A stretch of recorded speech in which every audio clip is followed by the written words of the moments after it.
three. 1, 2, 3. Pass. Let's go.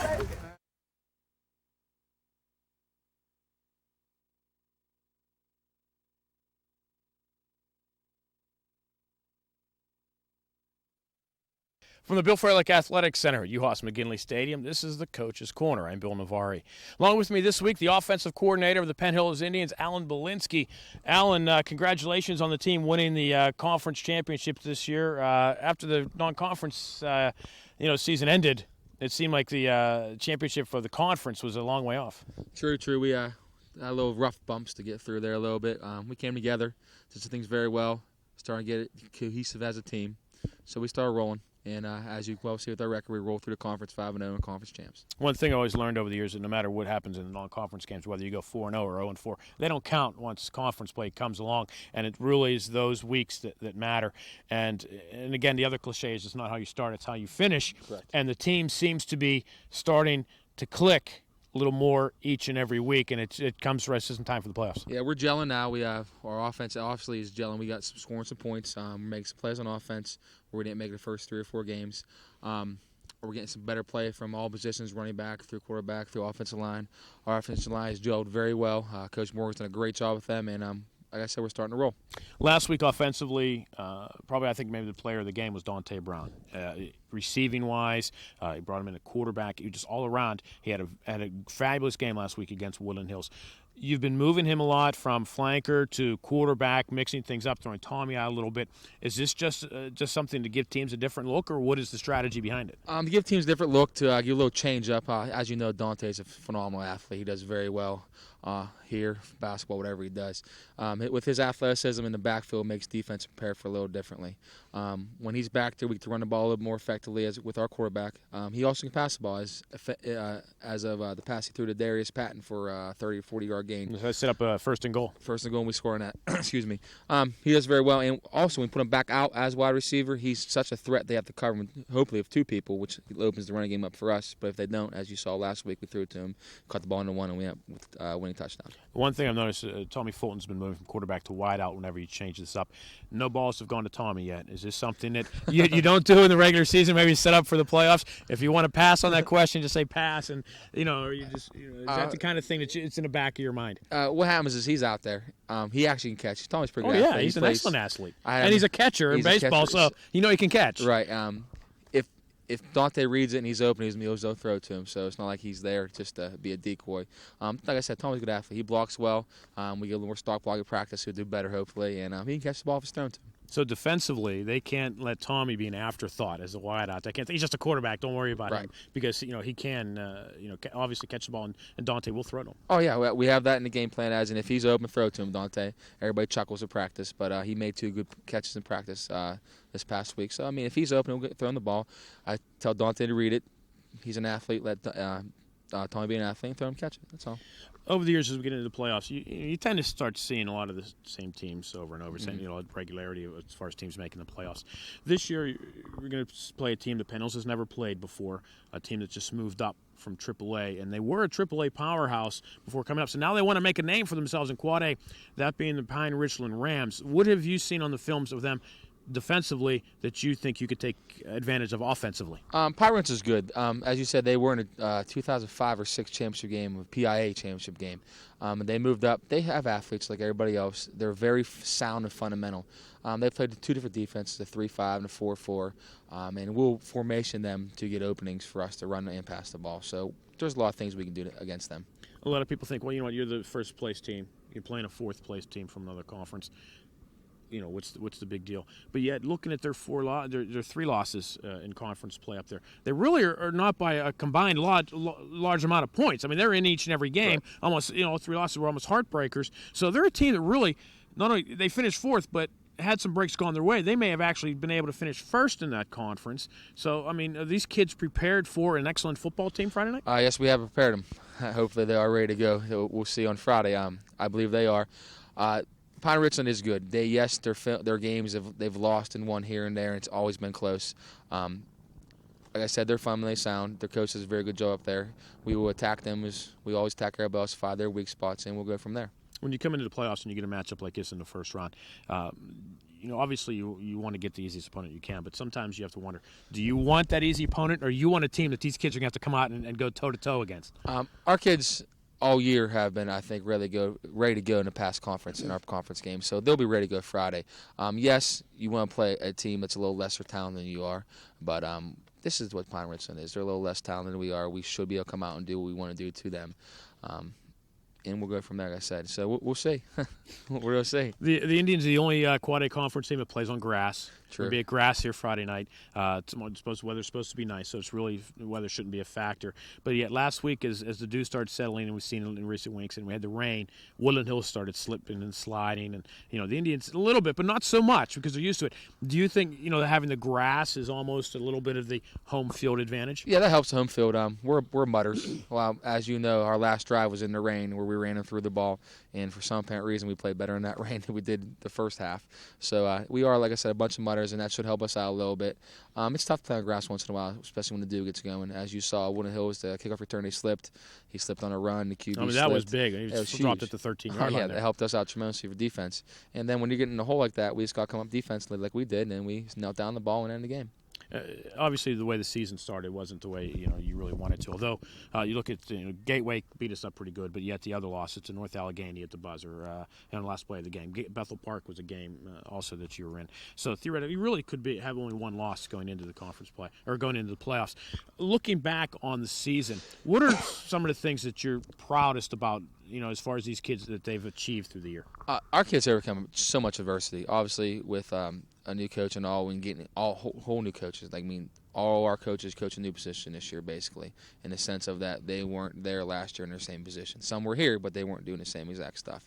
And everybody had to adjust. Our kids adjusted great. They came through in the end, obviously, and like I said, with their adjustment and what they did helped us out tremendously. And they start rolling. They got used to us. We got used to them. We found out what they did well. They found out what we did well and went from there. So fortunately that the adjustment period came. The games that don't matter, so to speak. Yes. They do matter, but yet they don't count. That's why it's preseason. You know what I'm saying? So therefore, that's non-conference stuff. Obviously, in conference, you win 2 games, you're in the playoffs. And when you get to the dance, all you got to do is dance a little bit and see what happens. Well, thank you very much for talking to us. Good luck with the Rams, and obviously, hopefully we can see you right on through November. I hope so, too. December, let's hope. All right. Offensive coordinator Alan Belinsky, a regular on KDKA's Dr. Maria. You can see him there with the offensive coordinator of the Penn Hills Indians. Coming up next, our Seniors of the Week. We're going to do it in 2 batches. We have 5 left, and we're going to finish them off tonight, and they're coming your way next as the Coach's Corner continues here on Comcast. Our Seniors of the Week. Stephen Pepper, 31, running back. Larry Clark, number 16, wide receiver. Meech Moy, number 10, corner. Stephen, playoffs. Friday night, got a home game. You guys were the conference champs. I mean, looking back to non-conference games, guys might not have thought this would happen, but now that you guys are the conference champ, what is the thoughts going through the locker room? Just beat this team and move on to the next level, trying to get the hands. We're trying to get the ring for the 09. It's our year. So you guys have put the conference game, behind you. Now you guys are looking ahead at, this week Pine Richland is a very, tough football team coming in there. Guys focused on the Rams. Yes. And what do you guys got the game plan going here? Just win. I don't know. Just win.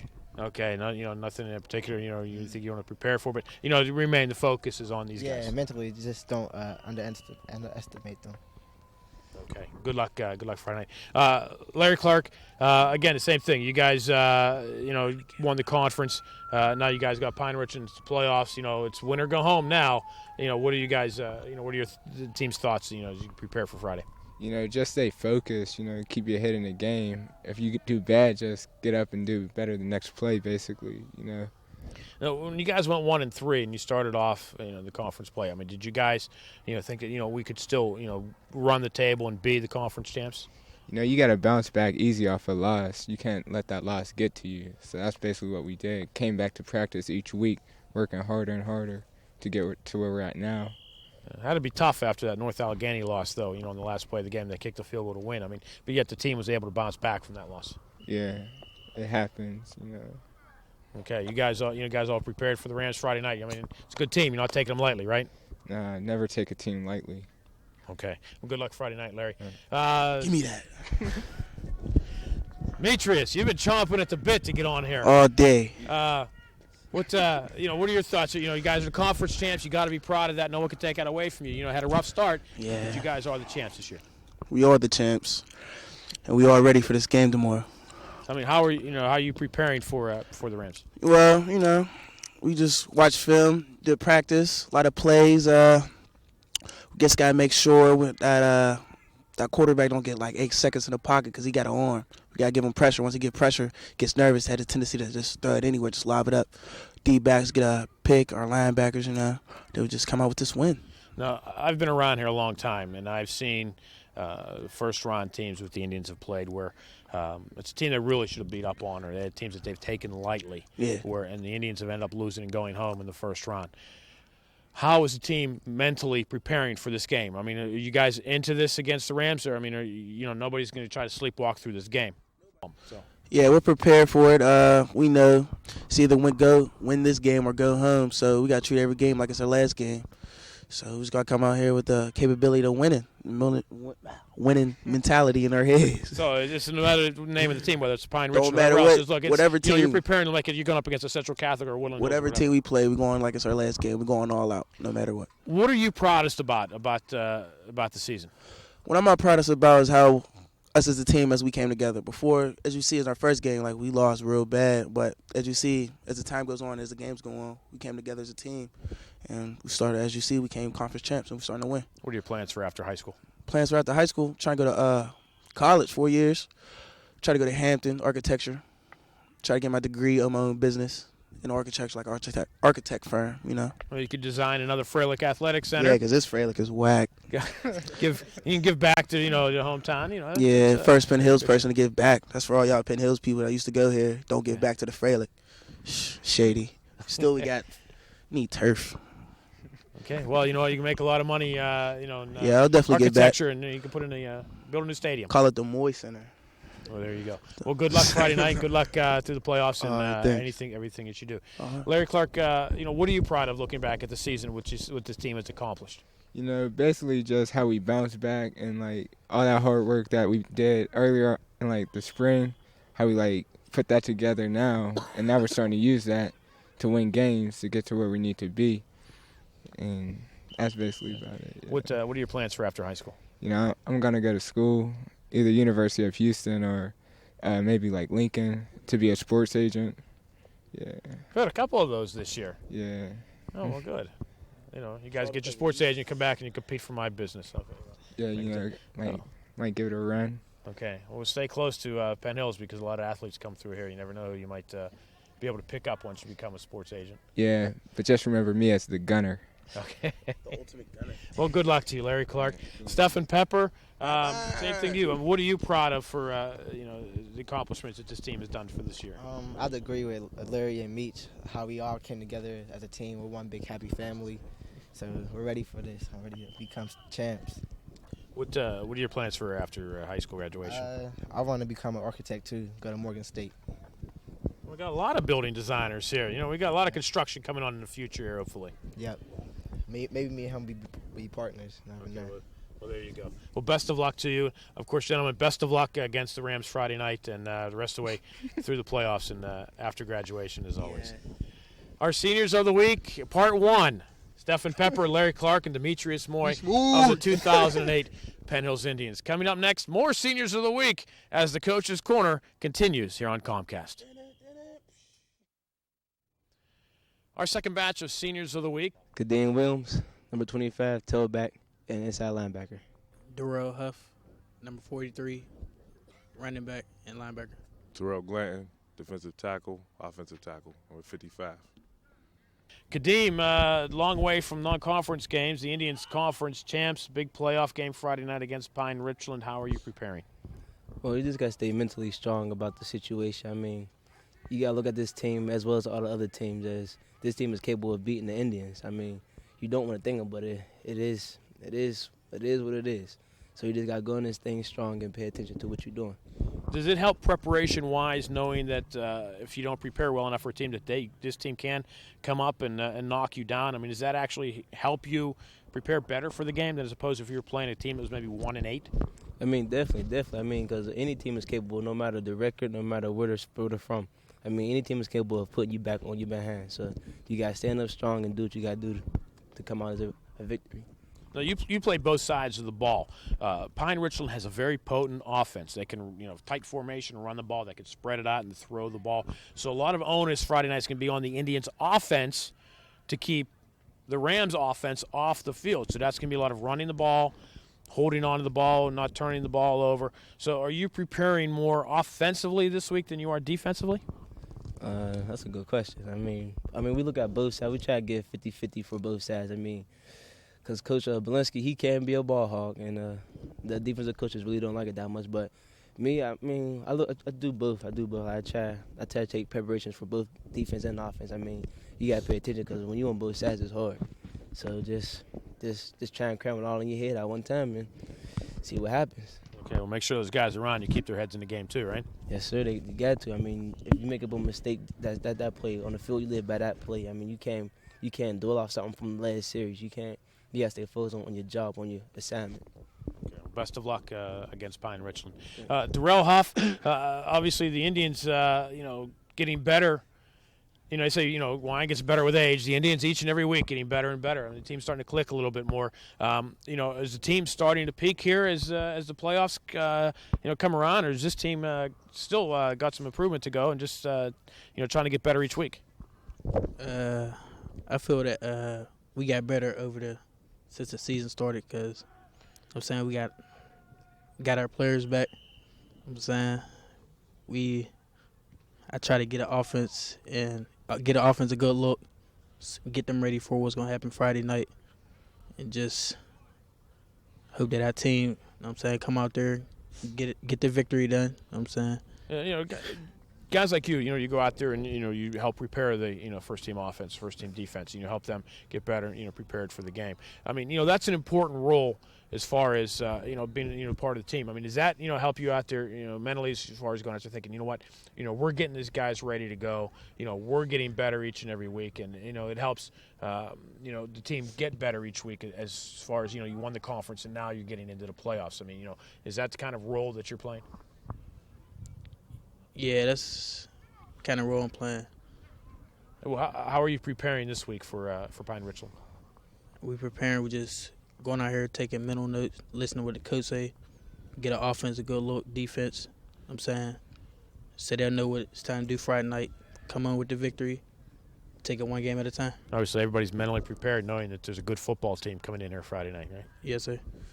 Okay, and the guys are all on the sideline, all helping each other out. As far as preparation-wise, is keeping your heads into this and make sure you're focused, on Pine Richland this week, not on that Fox Chapel North Hills winner, right? Yeah. Okay. Well, best of luck Friday night, and we'll talk to you again in just a moment. Terrell Glanton. What's up, man? Obviously, when we talk Terrell, we can talk a lot of things, but with you, I know you want to talk defense. Like defense. We talked with Kadeem and Terrell about the offense and keeping the offense on the field, so it keeps Pine Richland's offense off the field. Right. Now, when Pine Richland's offense gets on the field, which inevitably they're going to be on the field sometime Friday night, what is the defense doing to prepare for that offense? Just watching film, making sure we're ready. I mean, we can't treat them like they're slouches, even though their record's 4-5.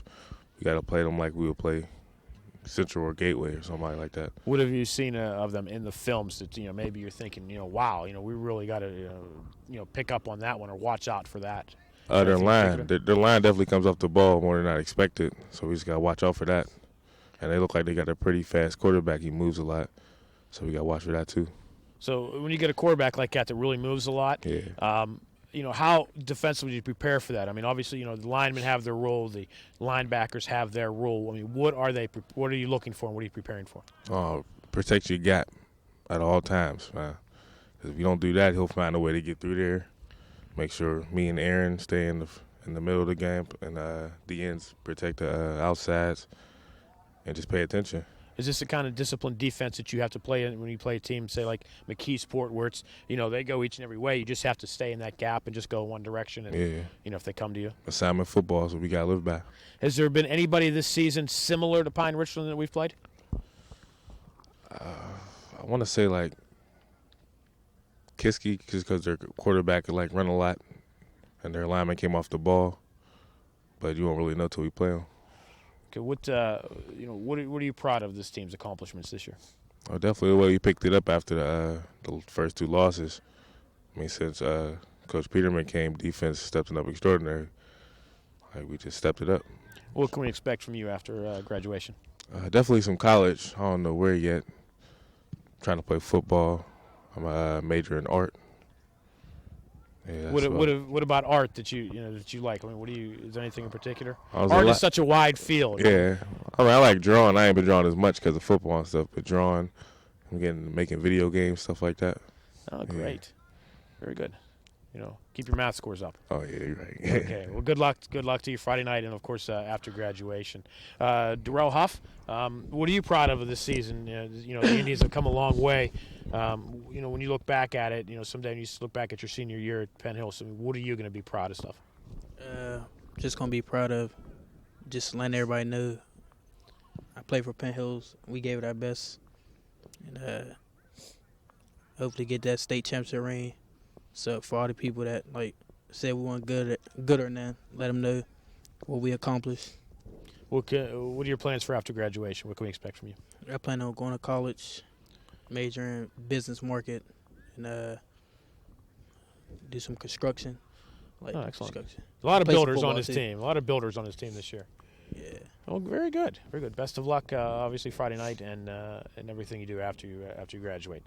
Kadeem, looking back at the season, when you think about it, I mean, what are you going to look back and smile about and say, you know what, we did that, or I did that. I mean, what are you going to be proud of? I'm going to be proud of us as a team because, look back at history, this 08-09 team was a different breed of players. We got some extraordinarily fast defensive linemen like Terrell Glanton, Aaron Donald. They're basically the cream of the crop defensive linemen you're going to find in the WPIAL. That's what I think.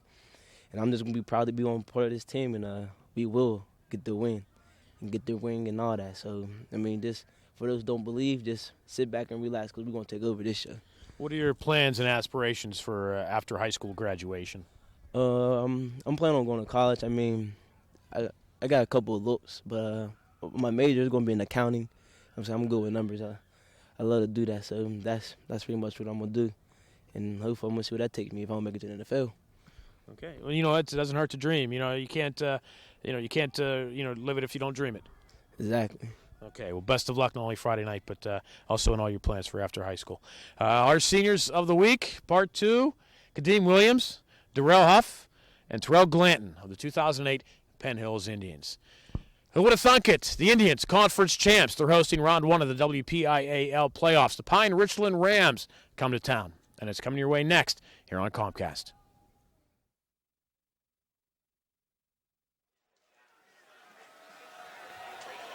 From UHAS McGinley Stadium tonight, round 1 of the WPIAL Playoffs. Penn Hills and Pine Richland. The Indians hosting the Rams of Pine Richland, and we are underway as Mike Farraco kicks it short. Pine Richland will pick it up at the 11-yard line. And finally being brought down, the Pine Richland Rams, Ryan Hupp.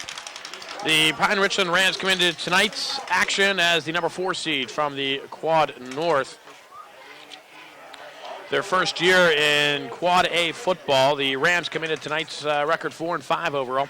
3-2 record in the conference. Only losses in the conference. Losing to North Hills, the Quad North champ, 22-21. And then losing last week to Shaler by a score of 14-7.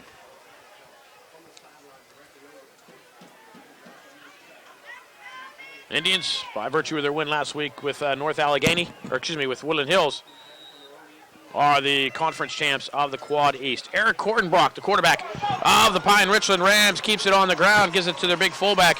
That's number 4, Mitch Elliott.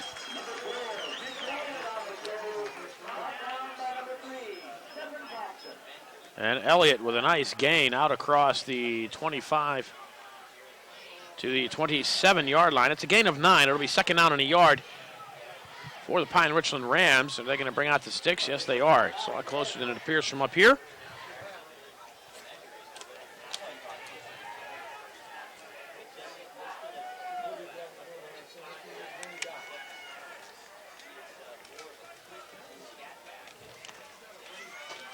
And the Rams just short of the first down. Nice shot there on the television side.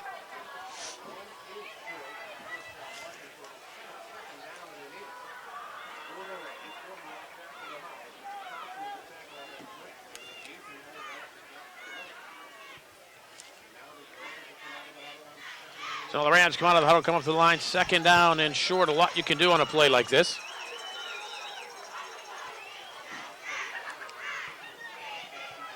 Offset eye, Braden Pitts is the up back, and the Rams looks like draw the Indians offside. That's exactly what it is.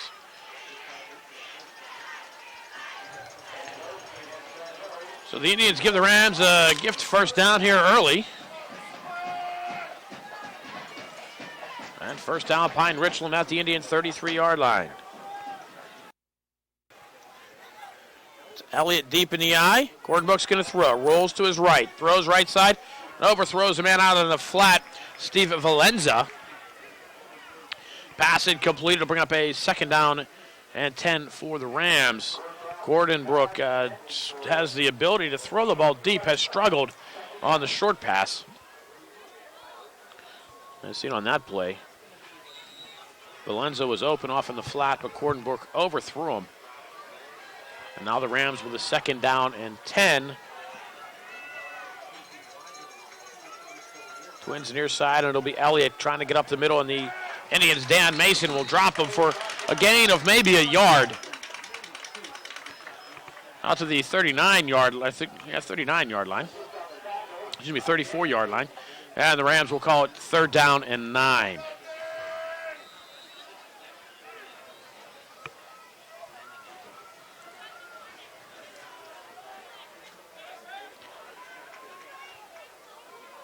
Twins each way for Gordonbrook. Takes the low snap.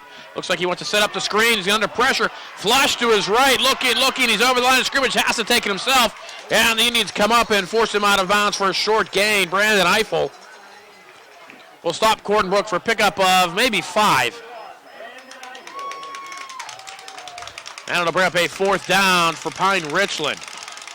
Indians' defensive pressure came nicely. They stayed in their lanes. Gordonbrook had a flush out to his right. Had nowhere to throw it, so credit the Indian secondary. Had to take it himself, and the Indian defense comes up to stop him short of the first down, and Chris Darby will be back at his own 20-yard line to field a Matt Yucklick punt, and he can boom him. Darby from the 18 stumbles ahead out across to the 21-yard line. The Indian offense will start there with 10:01 to go here in the first quarter.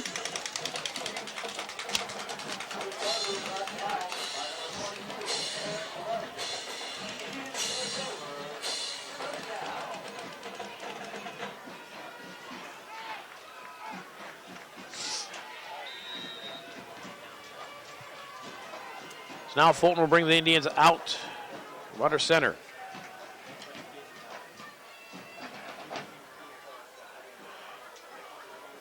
Alec L, the up back, and the Indians will keep it on the ground. Blakeman goes left side for a yard.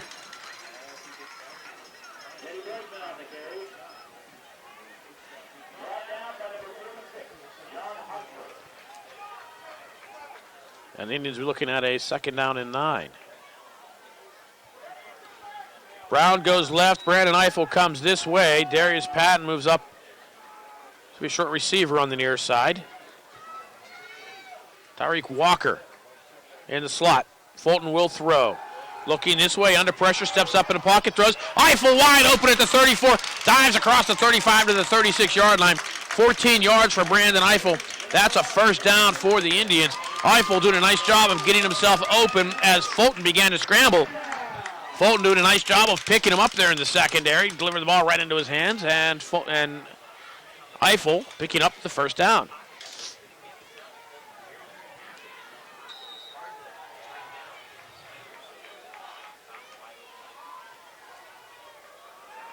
Walker will move back in front of Blakeman in the eye. Dante Brown all alone to the left. That's the way Fulton is looking as Brown at the 39. Stiff arms one man, forces a Pine Richland Ram close to the first down. TJ Kubin finally forces him out after a pickup of 9.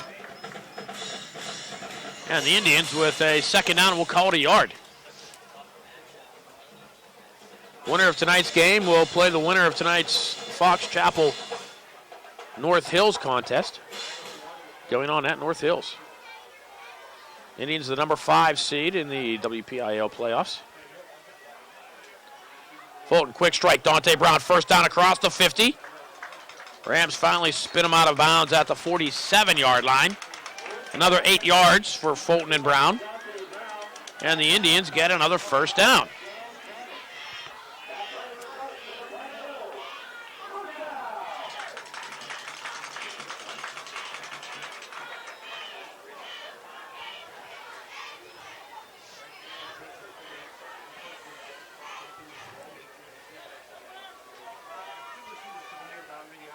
Fulton slips. He was the up back. Excuse me, it was Danny Mason.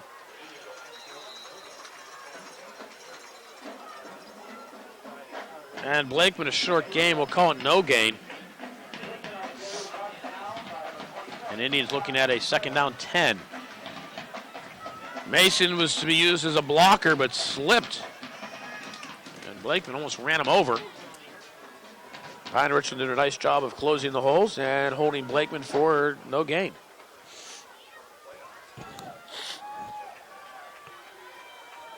Mason now moves into the slot near side. Twin receivers this way. He'll throw to Darius Patton on a quick wide receiver screen. Patton has some blockers. And gets across the 45 to about the 43-yard line.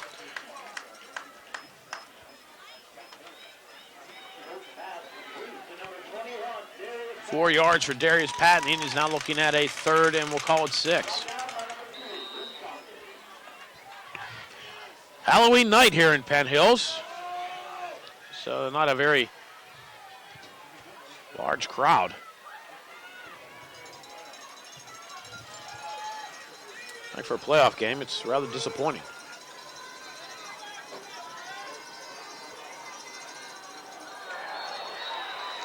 And Dan Mason struggling early. He jumps, costs the Indians 5, and we'll be looking at a third. We'll call it close to 10.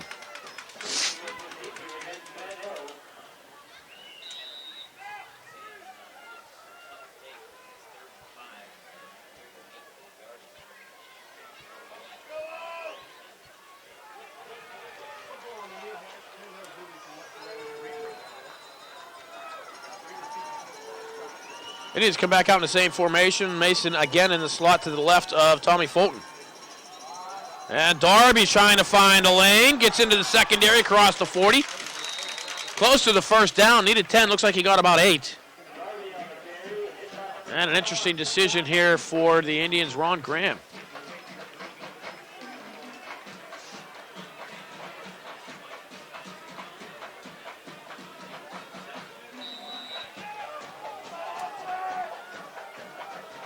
And the Indians will keep the offense on the field. It's a long 2 yards for the Indian offense. The ball inside the Pine Richland 40. So if you don't get it, you leave the Pine Richland Rams in decent field position. Not necessarily great. Toss, Darby, left side. And he'll have the first down. The Indians may have gotten away with a hold. But Darby will get up to the 33-yard line for a gain of 6. And the Indians on fourth down get a fresh set. And they'll mark it at the Pine Richland 33.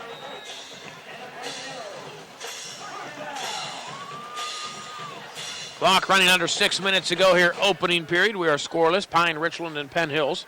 First time ever these two teams have faced each other.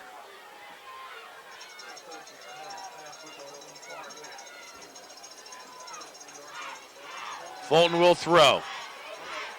Over the middle, has a man to pass in and out of the hands, and almost picked off. Brandon Eiffel couldn't hold on to it. And then Luke Conte almost intercepted it for Pine Richland. But fortunately for the Indians, ball fell incomplete, and it'll be second down and 10. Fulton rifled that one in there, and Eiffel just unable to hold on to it.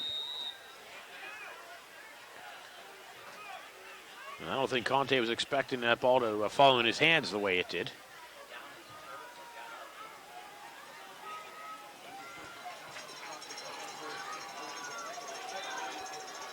And Teddy Blakeman will give the Indians a first down close to the 20. 12 yards for Teddy Blakeman down to the 21-yard line. Valenza brings him down there, but the Indians pick up a first down.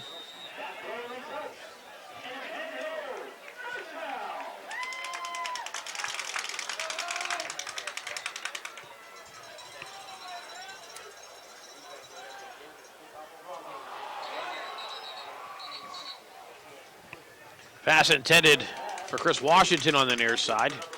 Washington wisely jumping on it in case the officials ruled it a lateral, which they did not, so it'll be an incomplete pass. And the Indians will look at a 2nd down and 10. Had the ball been thrown backwards,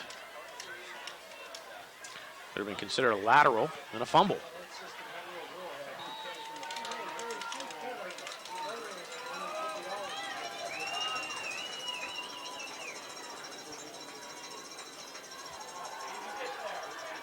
Indians do a nice job of picking up the blitz. It was Dan Mason coming up to, it was Tyreek Walker came up to block a blitzing Pine Richland Ram, allowing Fulton to get the pass away, but it was too high for Dante Brown, and it'll bring up a 3rd down for the Indians. Clock will stop with 5:10 to go here in the opening quarter. Again, still scoreless. Penn Hills, Pine Richland.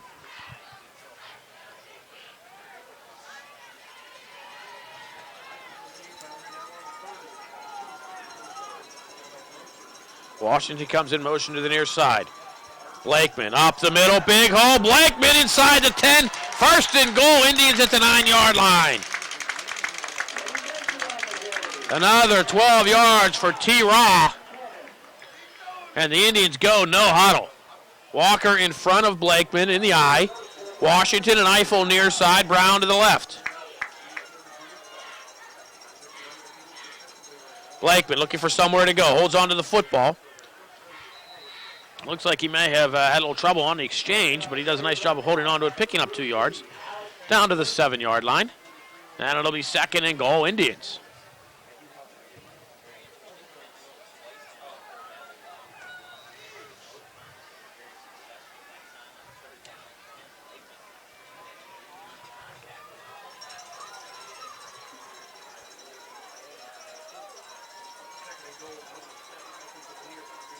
Washington will come in motion this way. Blakeman again into the line, inside the 5-yard line, pulls his way into the end zone. Touchdown, Penn Hills. Teddy Blakeman from 7 yards out gets the Indians on the board first.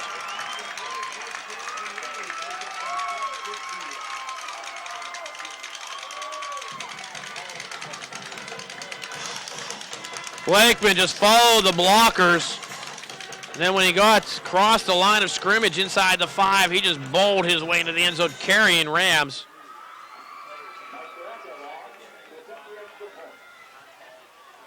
Into the end zone, and Farraco to try the point after, gets the kick up and through. And with 4:15 to go here in the opening quarter, Penn Hills 7, Pine Richland nothing. You are watching Indians football on Comcast.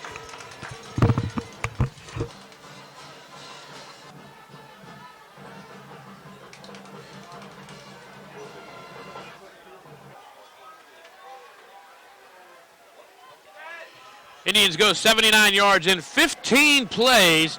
2 up 5 minutes and 46 seconds. Teddy Blakeman from 7 yards out gives the Indians the 7-0 lead here in quarter number 1. Farraco for the 2nd time tonight. Taken at the 30-yard line. Pine Richland should get great field position. Not about the 41-yard line. John Benton. Oh, late flag comes in.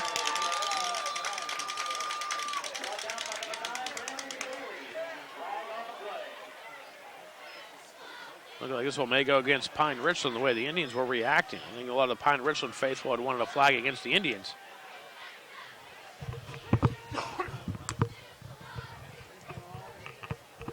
It'll be a personal foul against Pine Richland. So they'll mark this one back inside the 26, back to the 25.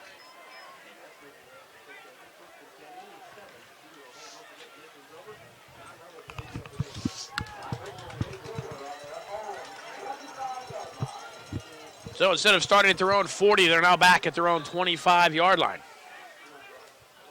Cordenbrook from the shotgun. Keeps it on the ground, and Stephon Thompson is there. Kadeem Williams comes up to help. There's Ian Hennessy. Might get back to the line of scrimmage. Call it no gain, 2nd down and 10.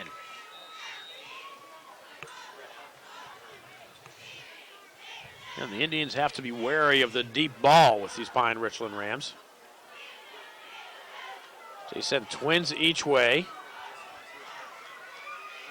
Hennessy, the lone back with Cordenbrook.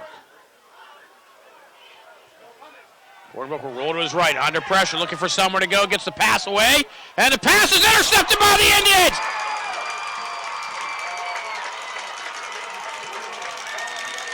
Brandon Bailey hauls it in. First turnover of the game. The Indians have it with 3:18 to go here in the opening quarter. Inside the Pine Richland 20 at the 19-yard line. Gordon Brock was under pressure, rolled to his right, and he threw off his back foot and just left that one float into the air. And Bailey came up and said, I'll take that. And returned it inside the 20 to the 19. Washington and Eiffel come this way. Dante Brown goes left.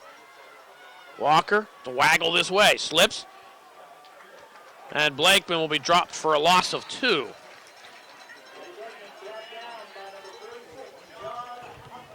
So it looks like the sledding might be a little tough going now as the temperatures begin to drop and it may start getting some dew on the field.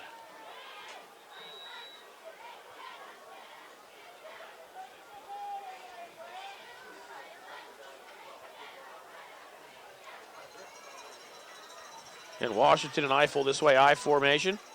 Blakeman dives ahead up to the 20-yard line for a yard. And the Indians looking at a 3rd and 11.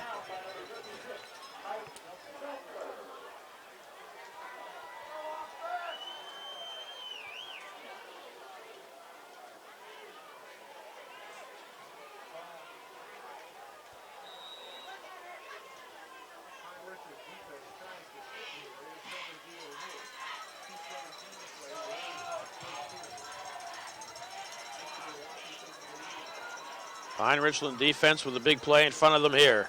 Fulton under pressure, flush to his pocket, to his left. Out of the pocket, it'll be sacked back at the 30-yard line.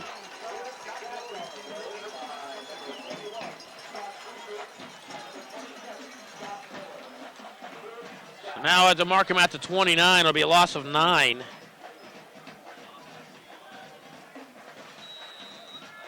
this point, it'll be about a 46-yard field goal. I think the Indians will keep the offense on the field. I'll put one up inside the 10-yard line or so. If Pine Richland intercepts, you have them pinned deep.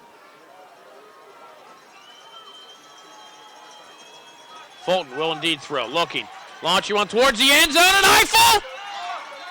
And the pass is incomplete. Eiffel was well covered. And Pine Richland holds following the turnover, and they will get it at the 29-yard line. Actually, they pick up 4 yards on the change of possession.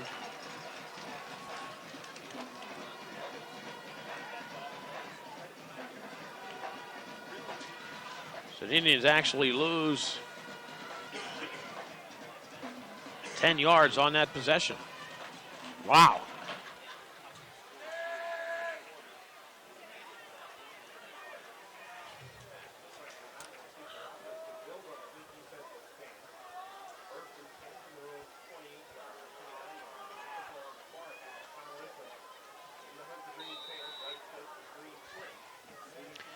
Now Gordon Brock comes under center for the Pine Richland Rams. They'll keep it on the ground. Up across over to the 30 to the 35-yard line. That's Mitch Elliott of the Pine Richland Rams.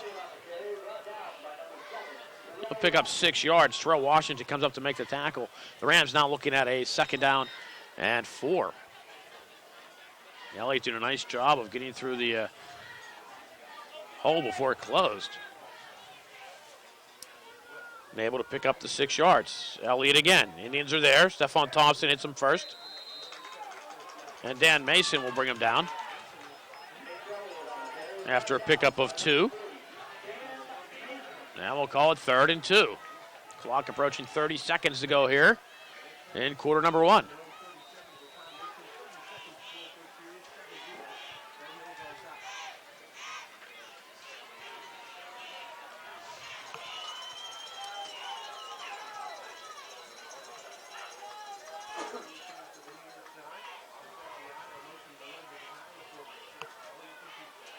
Elliott again into the line. The Indians close quickly. Dan Mason will stuff them for what looks like no gain.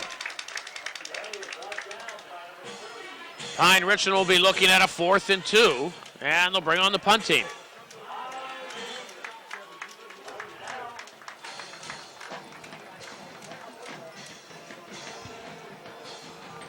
And that'll do it for the would be the final play of quarter number 1. After one period of play, it's Penn Hills 7, Pine Richland nothing. You are watching Indians football on Comcast.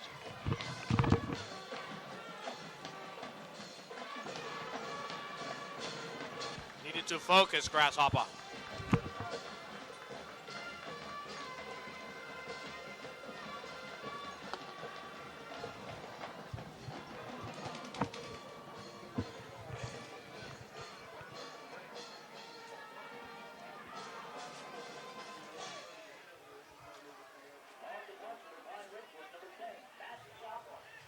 Indians will start quarter number 2.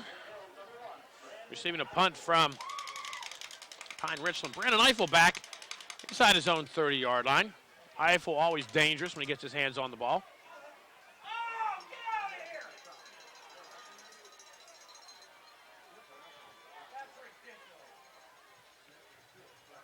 And Pine Richland booms one. Eiffel hits at his feet. And Pine Richland will down it at the 23-yard line. Indians 61 total yards in quarter number 1. Pine Richland Rams with 23. One turnover, that being by Pine Richland, interception. And the Indians could do nothing with it.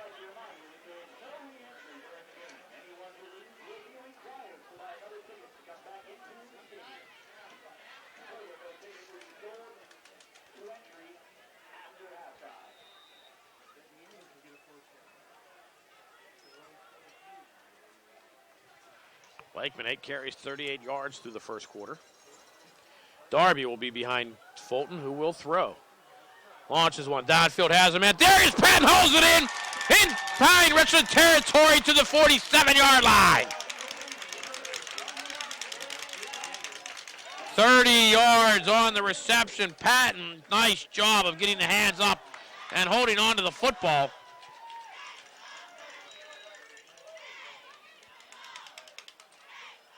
Back to mark him at the 46-yard line, 31 yards for the Indians. And Darby looking for somewhere to go up the right sideline, goes out of bounds after a short gain. Mark him at the 44 for a gain of about 2.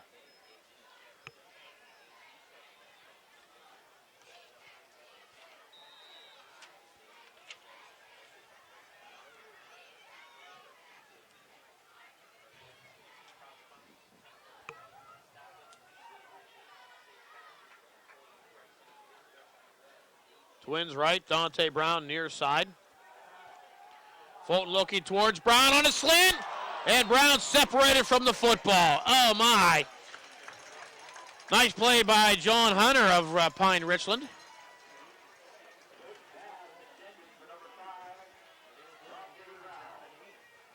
Hunter smacked Brown just as the ball got there and separated him from the football. Pass incomplete. It'll be 3rd down and 8 for the Indians. Ken Brown this way, Twins right. Walker in the slot to Fulton's right.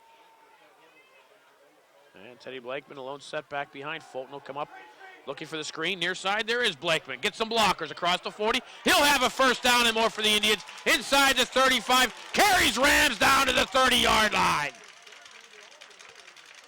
Blakeman, 14 yards on the screen. That's a first down for the Indians. Big play coming on a 3rd and 8.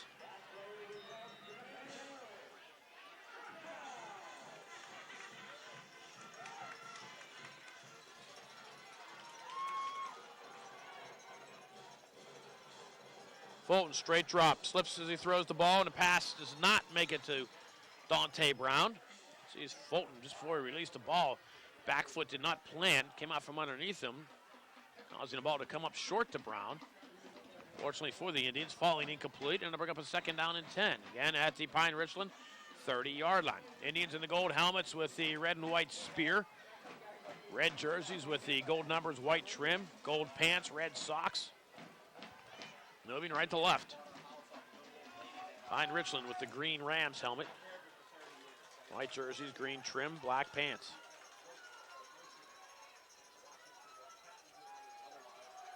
Blakeman. Down to about the 32-yard line. We'll give Blakeman 3 yards. Call it 3rd down and 7 now for the Indians.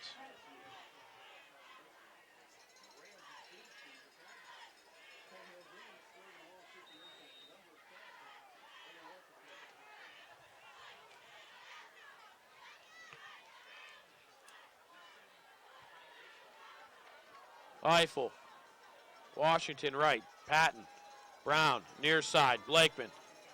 Lone setback behind Fulton. Patton goes in motion to the right, and a flag comes in. It's sitting right at Brandon Eiffel's feet.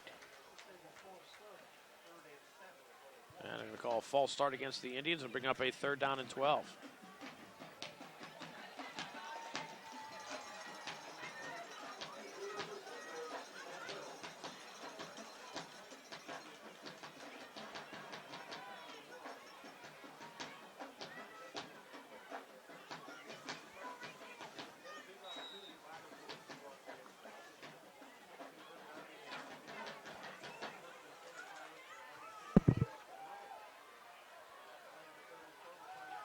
Fulton under pressure, launches one downfield, and the pass is going to be picked off inside the 10-yard line. Pine Richland with some room to run up the sideline across the 30, still on her feet across the 40, 50-yard line. Pine Richland with a nice return back to the Indian 40-yard line.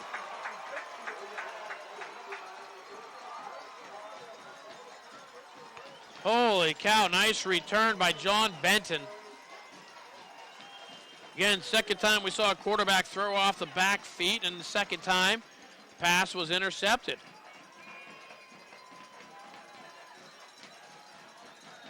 Now Pine Richland with an opportunity at the Indian 40-yard line.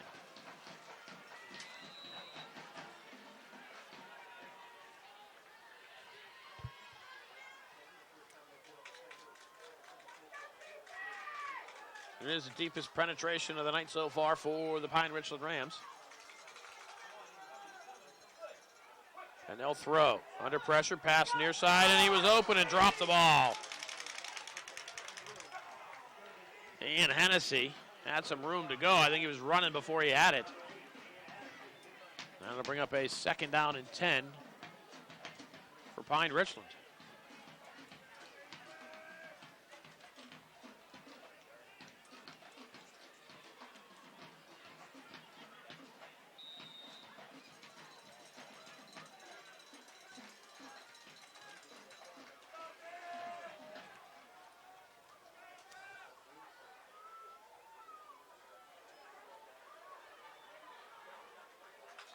Looked like it was a broken play. I'm not sure if Cordenbrock was supposed to keep it or if Elliott was supposed to take it, but nonetheless, Pine Richland will lose a yard as Dean Williams drops Cordenbrook at the 41. So now the Rams with a 3rd and 11.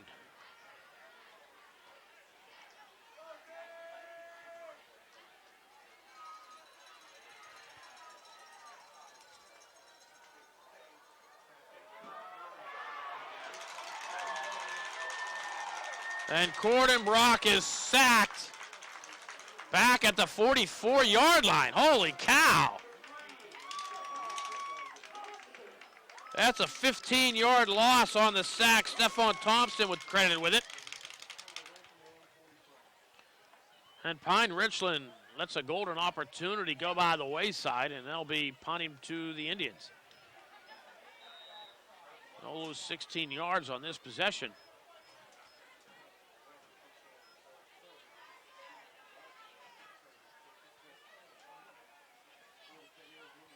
High snap.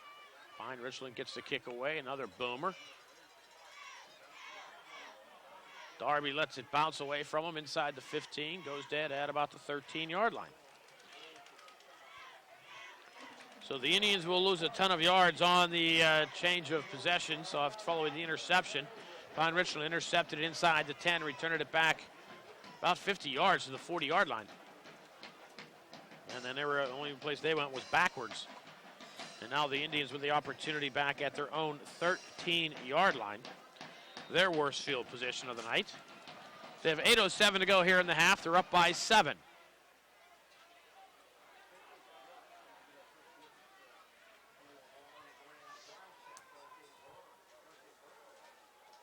Brown in a quarterback. Hands off to Blakeman, near side. Has some room to run, gets across the 20. Up to about the 22-yard line. Up about 9 yards for Blakeman. And it looks like the field's getting a little slick out there.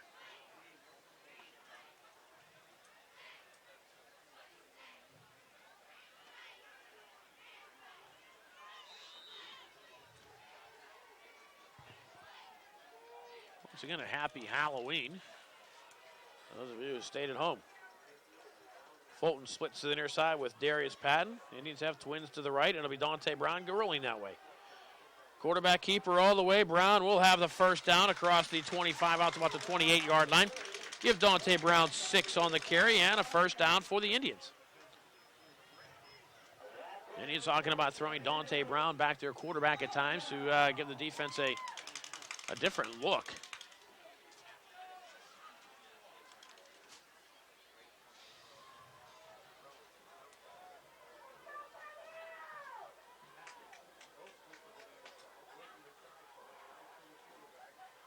Brown fakes the handoff to Blakeman, and he keeps it again this way. Cross to 30. And carries 2 Rams out to the 35-yard line. Picks up 8, does Dante Brown. And the Indians with a second down and 2.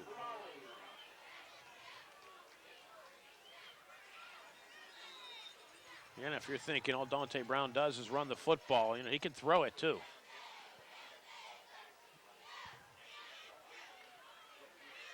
Anything happened to Tommy Fulton, he would be the replacement.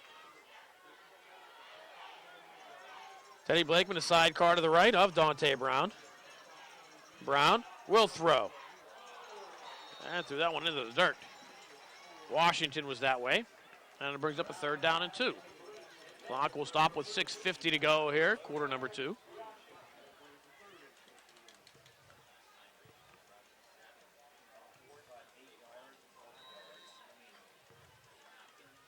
My buddy Pete Theophilus in attendance tonight.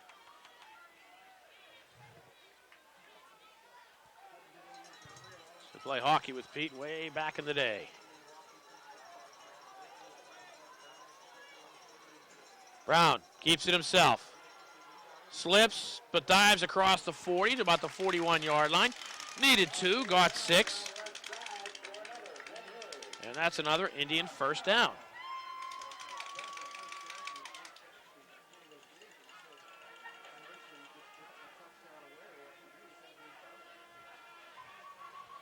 So 5 plays on the drive, an incomplete pass and 4 runs. 3 of them have been for Dante Brown, 3 for 20. Teddy Blakeman, the other, picked up 9.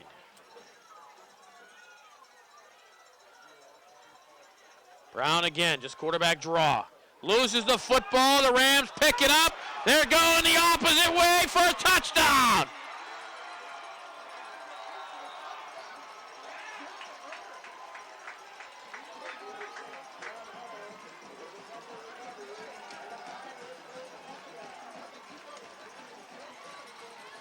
The Rams 40 yards on the fumble return.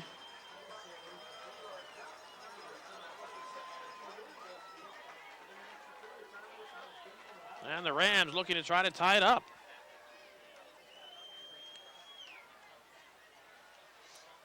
Brown fumbled at the 42, was picked up at the 40.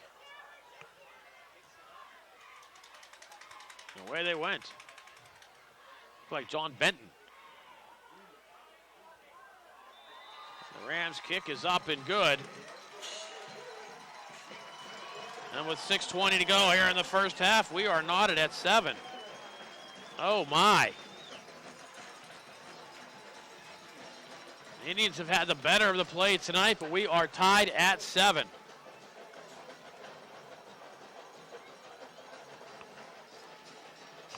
Well, the only good news for the Indians out of that is they get the ball.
Pine Richland with a short kickoff caught by the Indians on the near side.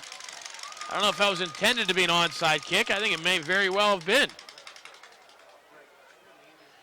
So nice job to catch it and hold on to it, Eric Vincent of the Indians. And the Indians' great field position at the 46-yard line.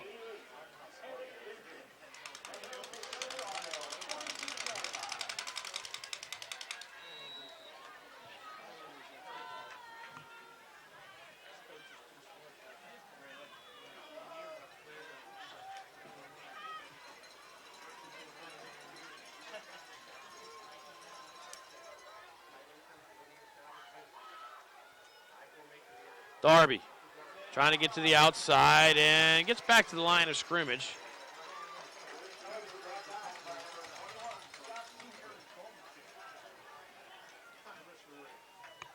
Indians 2 turnovers tonight. Pine Richland turns one of them into 7 points.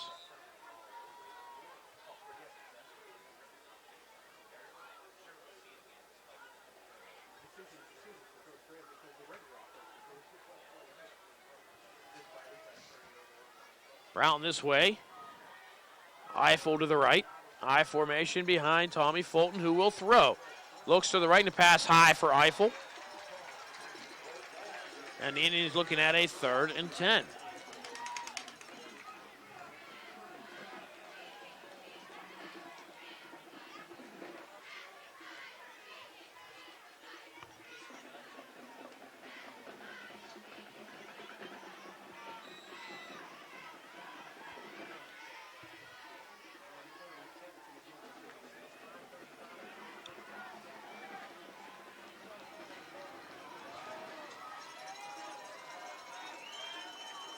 Blakeman.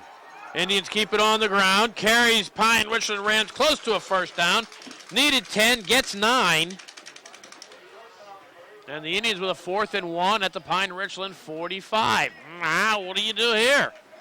I think the Indians are going to keep the offense on the field and go for it.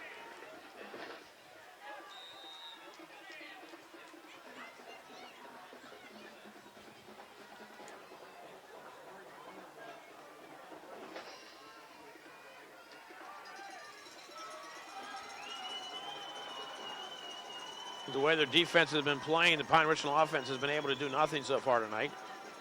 And Pine Richland does jump off sides, and nothing is called. Mason over the pile, still carrying Rams inside the 40 to the 39-yard line. 6 yards for Dan Mason on 4th down.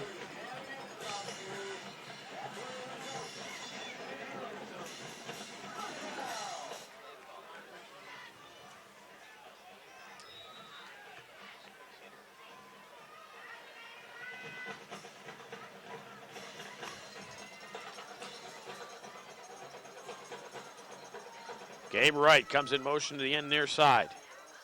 Blakeman. For a yard. Down to the 38-yard line.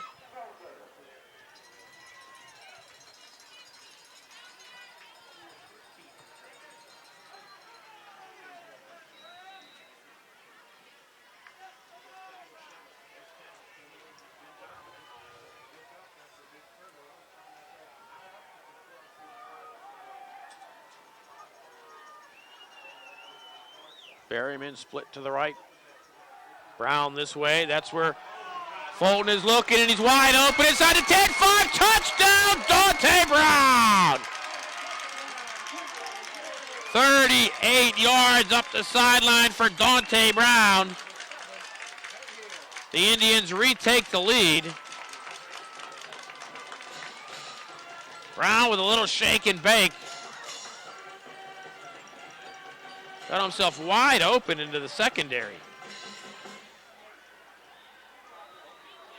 And the Indians respond to the Pine Richland fumble return. And they march 46 yards. And the kick is up and good. And the Indians take the lead 14-7 with 3:46 to go here in the half. Both teams with 3 timeouts left. And Pine Richland's offense so far been able to do nothing. 6 plays for the Indians, 2 passes, 1 completed. And 46 yards. The big play, Dante Brown, the 38-yard pass from Tommy Fulton. Fracco's kick is good, and the Indians are up 14-7.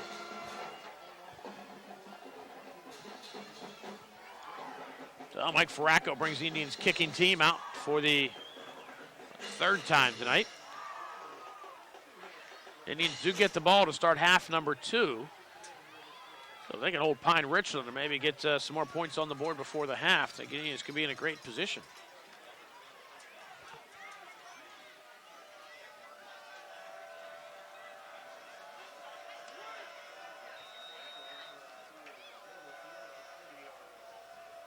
Fracco, a nice kick. Back to the 10-yard line. An exclamation point on the tackle, Tyreek Walker.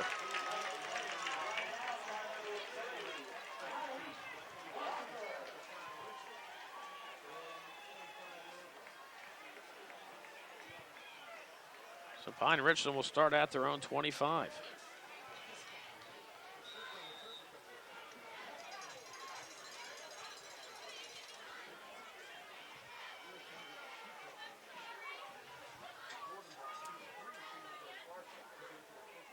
Elliott, maybe 2. Pine Richland will call it 2nd down and 8.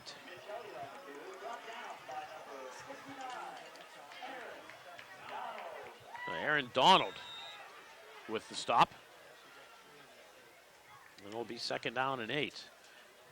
Gordon Brock, a rough first half so far, but Pine Richland only trails by 7.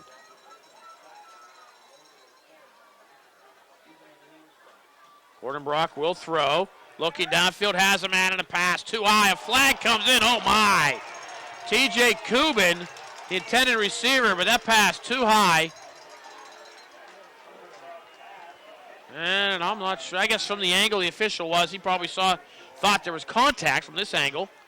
I saw none.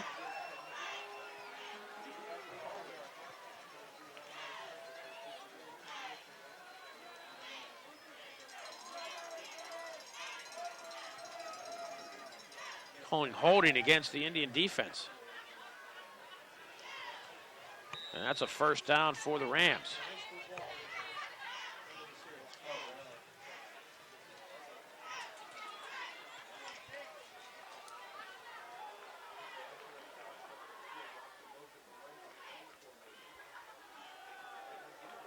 Mitch Elliott runs into a wall named Dan Mason. And he'll lose about 4 yards.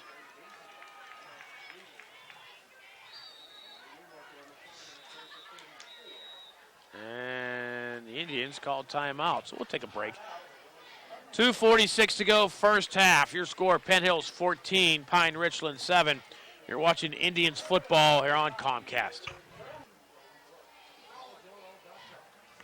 Teddy Blakeman on the sideline. He stopped pedaling. He's been riding a bike over there.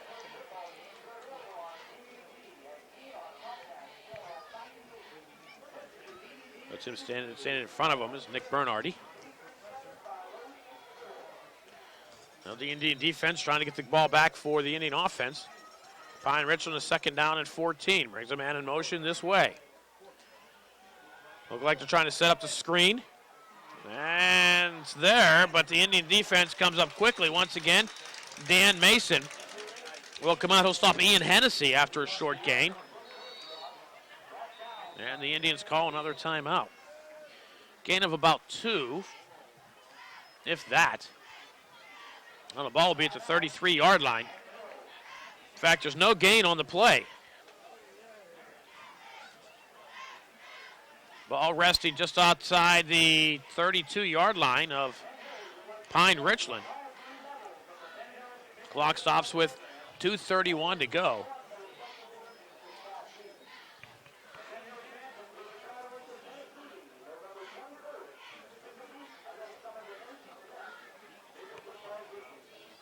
And the Indian defense looking to come up big on a third down. And the Wilson in there.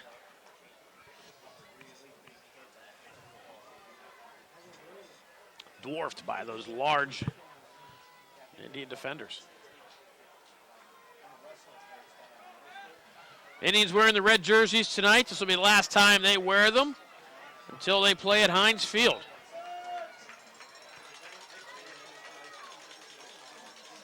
Low snap. Cordenbrock picks it up, tries to set up the screen, and it's almost intercepted.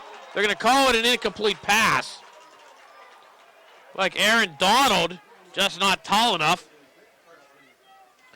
And it'll be incomplete. It's a break for the Indians as they get to save a timeout. It's a fourth down now for Pine Richland, and the Indians will send Chris Darby back to his own 30-yard line. Again, 2:27 to go right now. And the Indians one timeout left. Any points here before half starts would be huge for the Indians. Now, Pine Richland will call a timeout to talk about it. Not so sure what there is to talk about. Let's just try to kick it as high and deep as you can and get the defense on the field.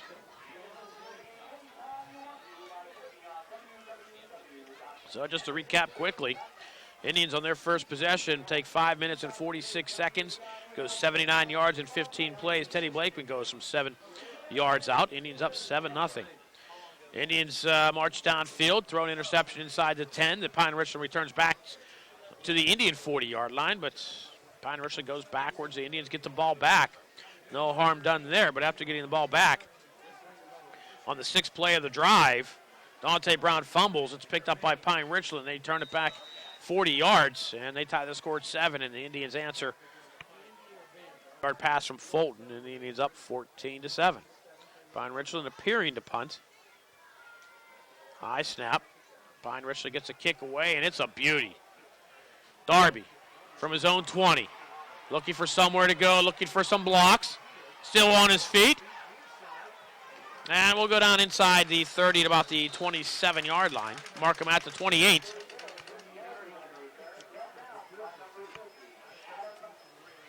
So the Indians, 2:13 to go. Again, one timeout. Clock stops on a first down.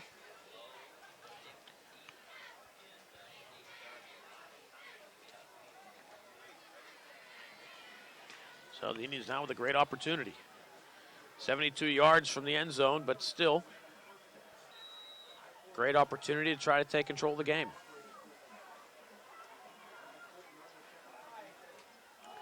Darby coming this way, looking to get to the outside, does. Across the 30, 35.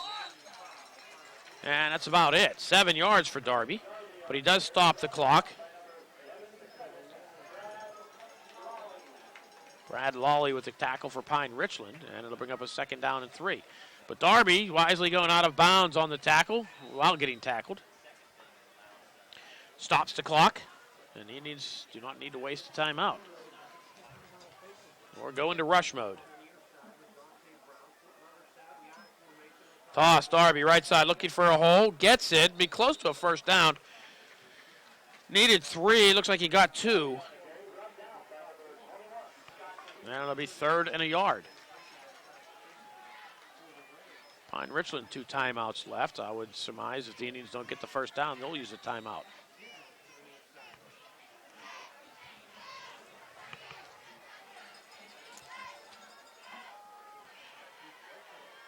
Blakeman on a second effort gets across the 40 to the 41. Pine Richland had him, but Blakeman, keeping the legs moving, gets the first down for the Indians.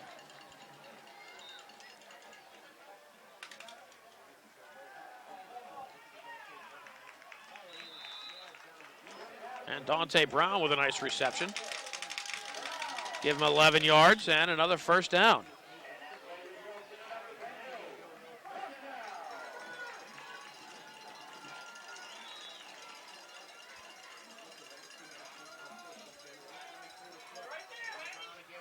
Brown near side. Does he get out of bounds? Yes, he does.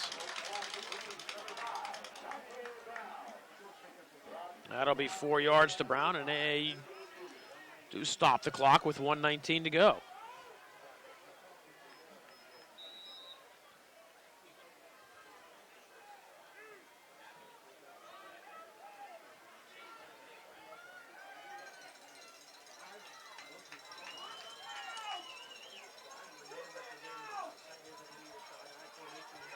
Fulton looking right down the sideline, has a man wide open. Berryman inside the 20, 15 inside the 10, 5. Berryman goes out of bounds at the 3-yard line. Oh my, Tyler Berryman with a big reception for the Indians.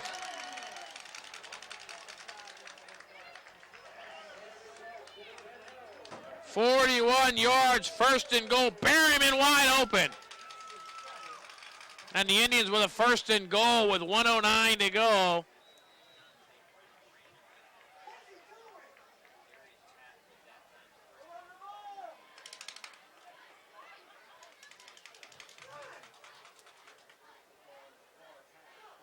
Mason will be in front of Blakeman. No doubt this one's going right up the gut, and there is Blakeman. He breaks it to the outside. Pine Richland doing a nice job to wrap him up by the feet. That's Ian Hennessy. He'll lose a yard. The Indians will be in no hurry. I mean, they'll be in a hurry, but not in a major rush because there are 50 seconds remaining. The Indians with a 2nd down and goal. Plenty of time. Blakeman into the pile. Down to the 1-yard line. 3 yards for Teddy Blakeman.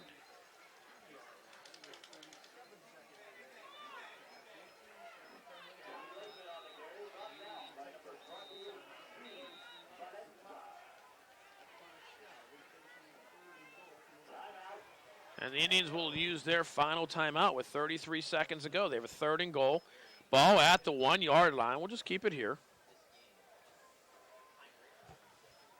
Coach of the week, Alan Belinsky out there. Here comes Matt Morgan. It's hard to miss him. He's taller than everybody.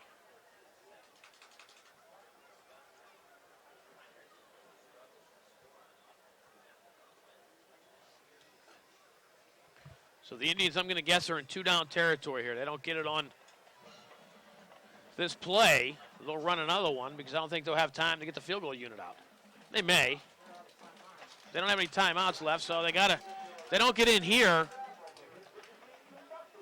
You know, I think you line up and go for it on 4th down.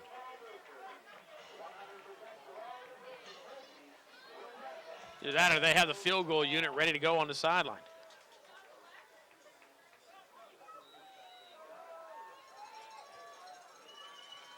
Keep your eye on Danny Mason. Comes Brown in motion this way. Blakeman, touchdown, Penn Hills!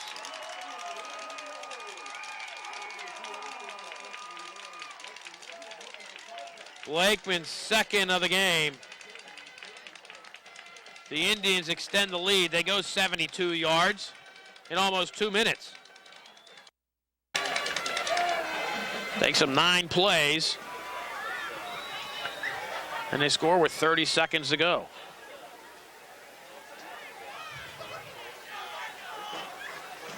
Bracco's kick looked like it may have been partially blocked, but still gets up and through. No, they're going to call it no good.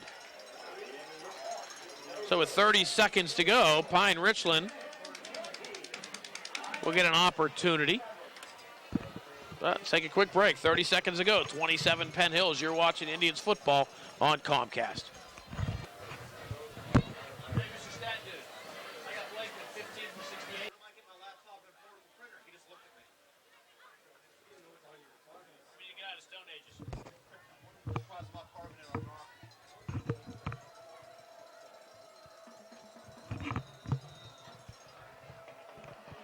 Fracco once again kicking off. Taking about the 27-yard line, and that is it.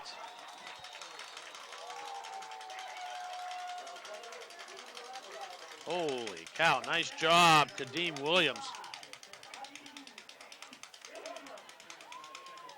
To drop Pine Richland, they're going to mark him at the 34-yard line. 25 seconds, 2 timeouts for Pine Richland. Again, the Indians get the ball to start the half. So that touchdown big for Penn Hills.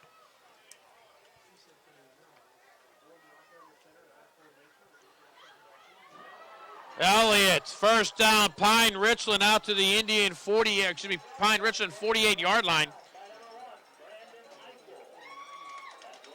14 yards, and that's a first down for Pine Richland. 20 seconds remain on the clock.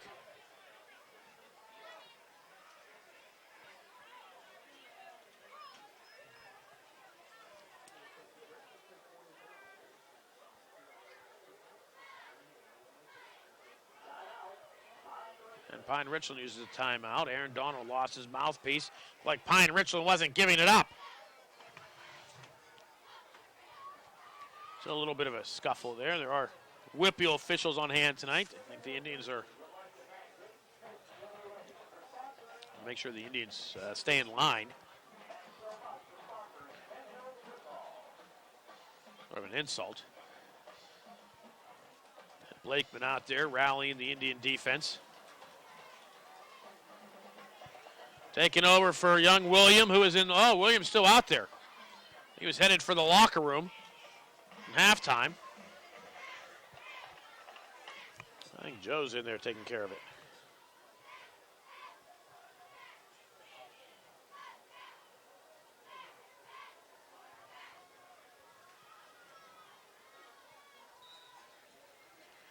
Gordon Brock keeps it on the ground.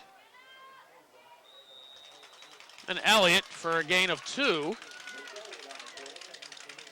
And with the clock winding under 10 seconds,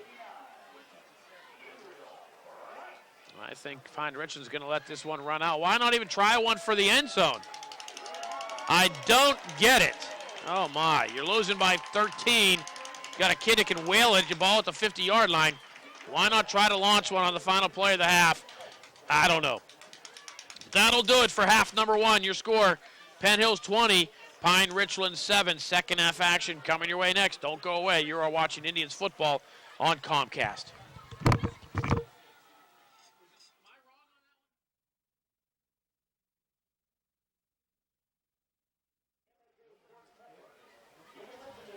Second half action about to get underway here at Penn Hills U-Haas McGinley Stadium with the score of the Penn Hills Indians 20, the Pine Richland Rams 7. Some Indian stats from the first half. Tommy Fulton, 9 of 17, 170 yards, a touchdown and an interception. Dante Brown, 5 receptions for 32 yards and a touchdown. Patton, 2 receptions for 34 yards. Tyler Berryman with a reception late in the first half to set up a touchdown. There's 1 reception for 41 yards. Teddy Blakeman, I have him 15 carries, 68 yards. Chris Darby, 6 carries, 25. Dante Brown, 3 for 20. Defensively, the Indians have held Pine Richland to -1 yard passing, 28 yards rushing. So the Indians defense doing the job. The Indians up 20-7. The 7 points by Pine Richland, a fumble return, which knotted the game at 7 for a short while. And the Indians up by 2 scores here, and they get the ball to start half number 2. So the Indians able to get on the board here on this drive and go a long way to sealing this one and moving on to next week's contest against either North Hills or Fox Chapel. Did we get any scores?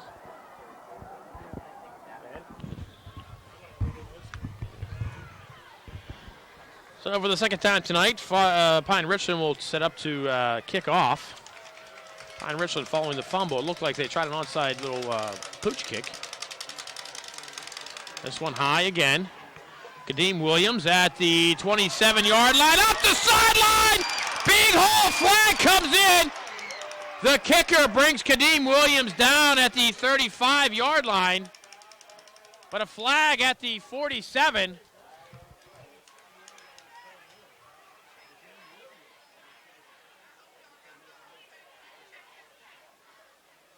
Looks like this one's coming back.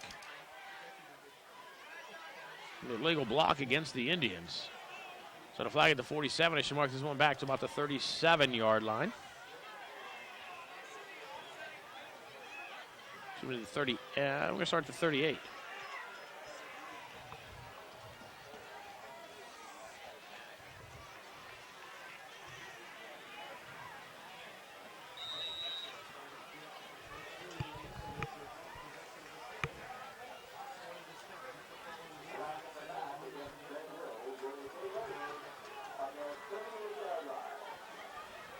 Tommy Fulton, I think, discussing it with the officials. Well, but you're not going to win.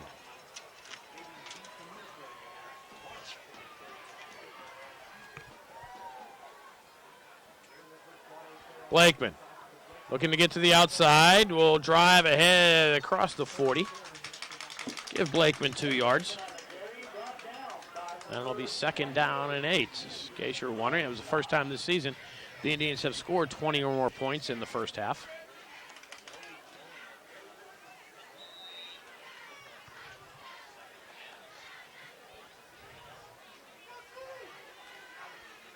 Indians winners of 5 straight. And 6 of the last 7. The only loss was the North Allegheny heartbreaker. Kadeem Williams. Nice move, another nice move. Finally brought down at the 44.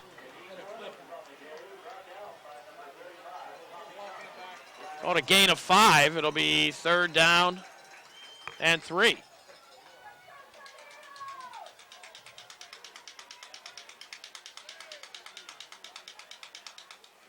Indian first possession of the game, they went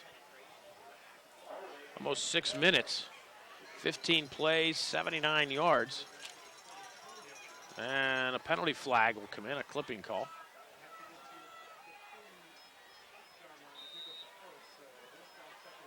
Ball back to the 24-yard line. In essence, a 16-yard penalty against the Indians.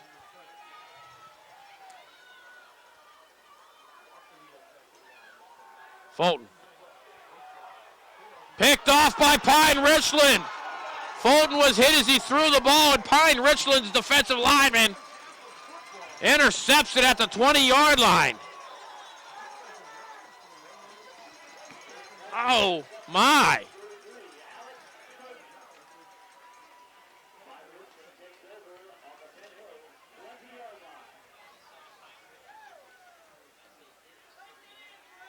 So Pine Richland now a golden opportunity.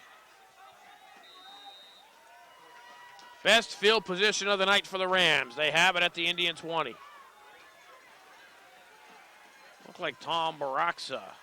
The interception, 5'8", 160 pounds. And a flag comes in, and Pine Richland had too many men on the field.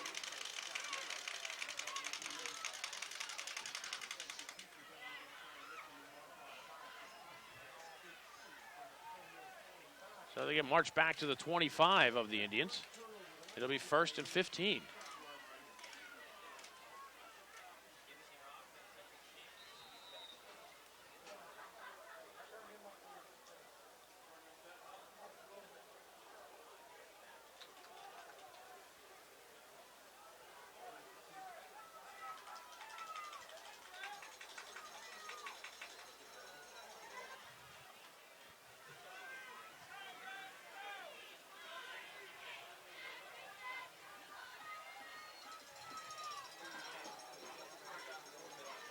Pine Richland will throw, gets the pass away, complete.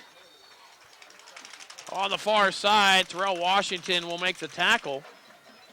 Pine Richland will get down to the 16-yard line. It's a gain of 8.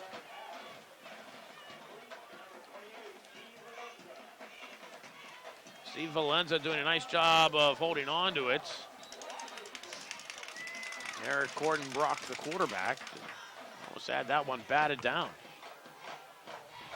So 3rd and 6 now for Pine Richland. They trail by 13.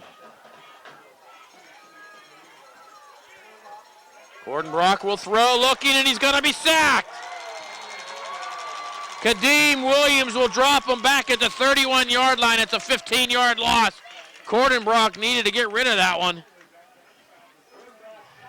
And that'll bring up a 4th down at the 31-yard line. It'll be a 48-yard field goal. Then you're Pine Richland, you keep the offense on the field and you try to, if you don't get the first down, at least maybe try to turn it over deep. No, they'll bring on the punt team. Well, there goes my thinking.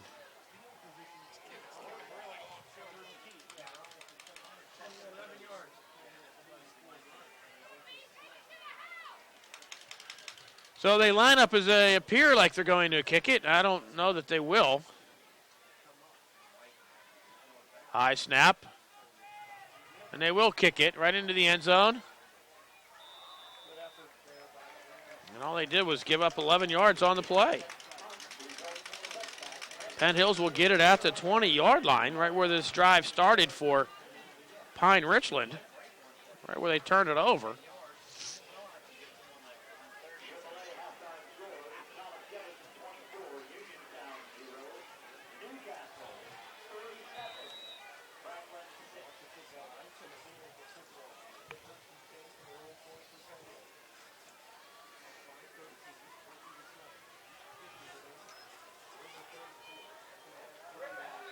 Indians keep it on the ground. Blakeman into a wall of white and green.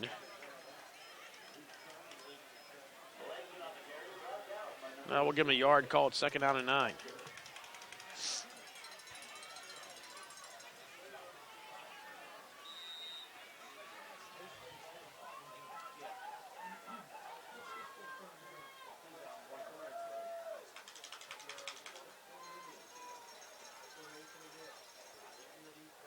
Fulton throws. Brown to 25. Out of bounds about the 26-yard line. Gain of 5. And it'll be 3rd down and 4. Indians at the 26-yard line.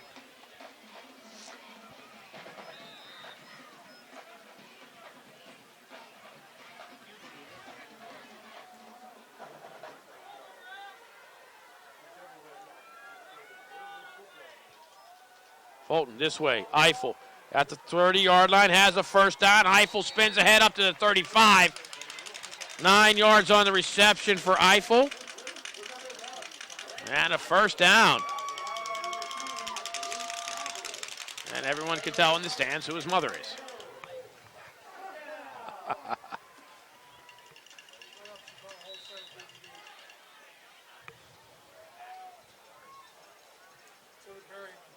Oh.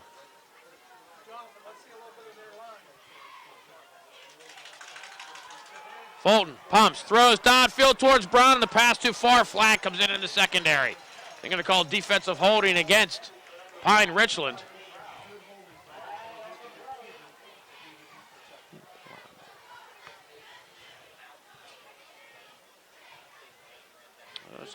Should give the Indians a first down. 10-yard penalty.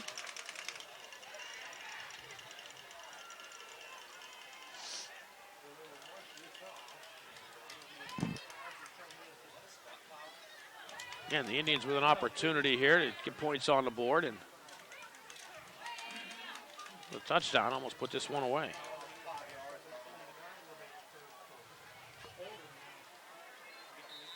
The Indians have it at their own 45-yard line.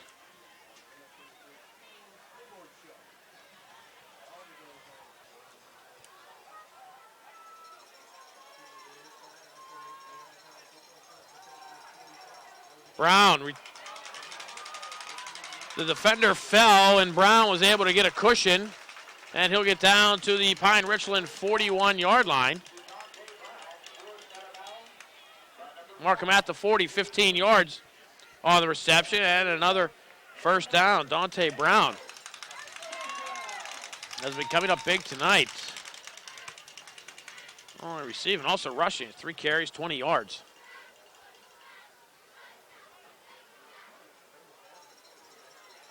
I formation behind Fulton. Eiffel to the near side. Fulton will look that way. Eiffel. Pass too high. Eiffel triple covered. And to bring up a second down and 10. Again, they were saying all year, the Indians need to get the ball into the hands of Brandon Eiffel. And Eiffel, just a junior.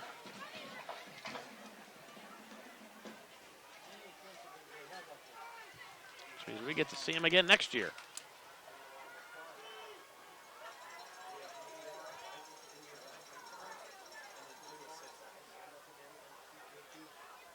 Blakeman. Wrapped up at the line, no gain. In fact, they're going to give him a yard to the 39-yard line. So they'll bring up a third down and 9. Clock running, 7:20 to go here, third quarter.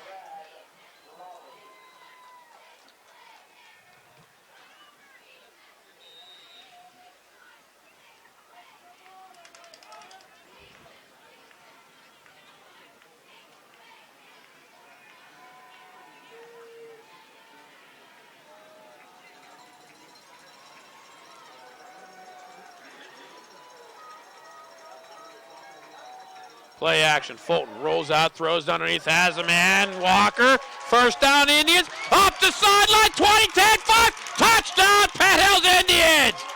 Tyreek Walker. Out of the backfield goes 39 yards, and the Indians extend the lead.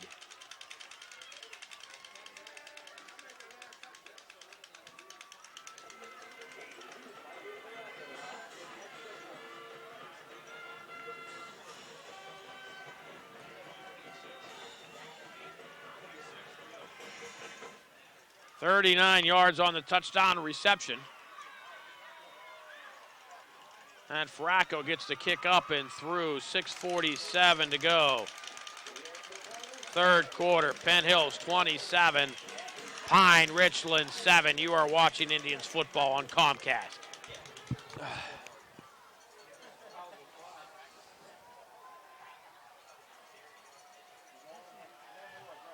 Mike Fracco kicking off once again. Busy night for Fracco. The Indians 4 touchdowns.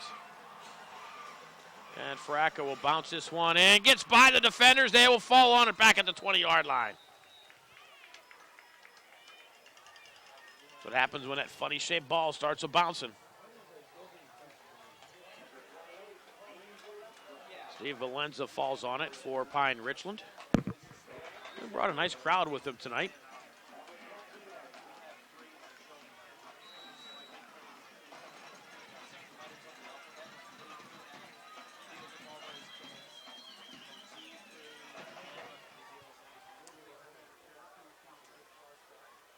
Mitchell. Wrapped up by Dan Mason, but he falls ahead for maybe 2.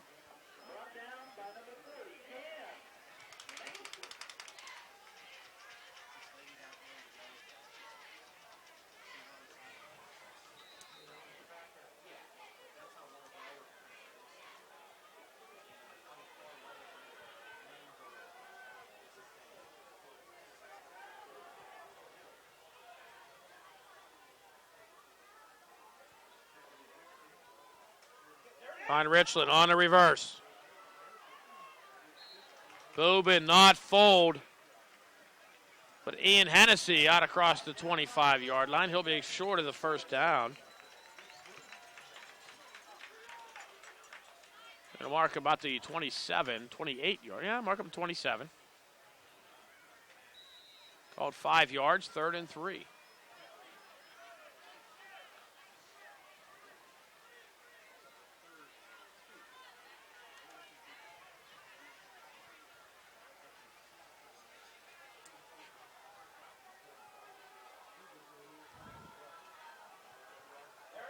Pine Richland to throw. Pass underneath Hennessy. We'll have a first down wrapped up by Washington and Boobin. It's Terrell Washington out to the 34-yard line. It's 6 yards. And a first down for the Rams.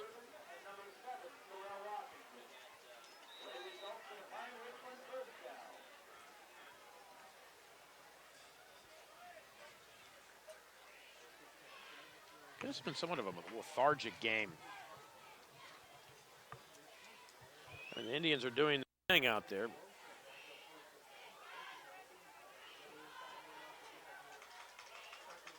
Hennessy again into the line. Aaron Donald. And Terrell Glanton. Maybe a yard. Yeah, not a good crowd tonight. It is Halloween.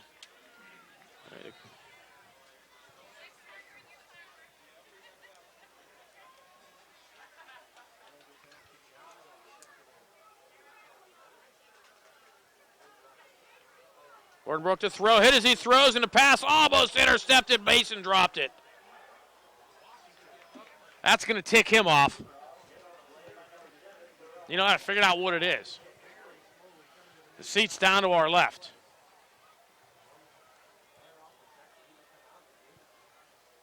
It's missing about 300 students. I mean, the Ronnie Rooters are down there.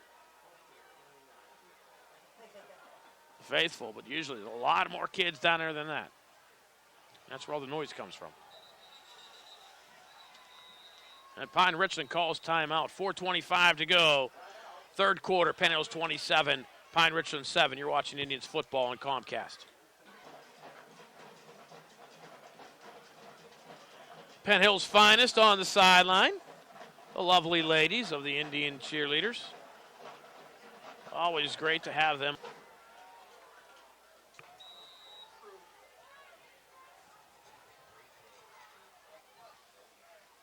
Low snap. Direct snap to Hennessy. And he'll be dropped for a loss back at the 32-yard line. Loss of 4. And that brings up a fourth down, and Penn Hills will have to punt. Matt Yoklik, the punter for Pine Richland. Been their player of the game. Kid can kick.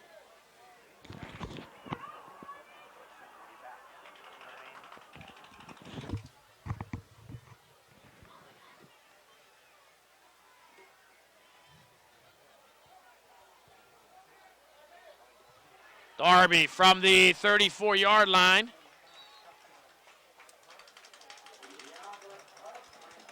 Or return it up to the 45.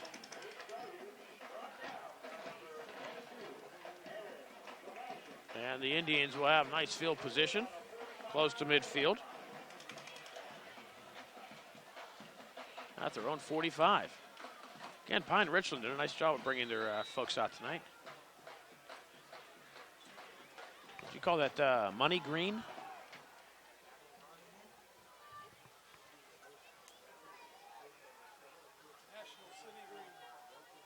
Fulton down the sideline, Brandon Eiffel. And it gets knocked away by Luke Conte. I think another 5 yards on that pass. Eiffel's running through the Freilich Center.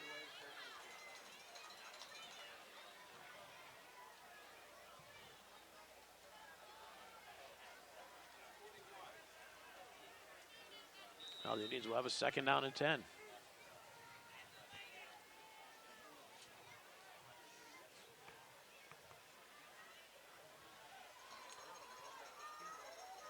Gabe Wright goes in motion to the left.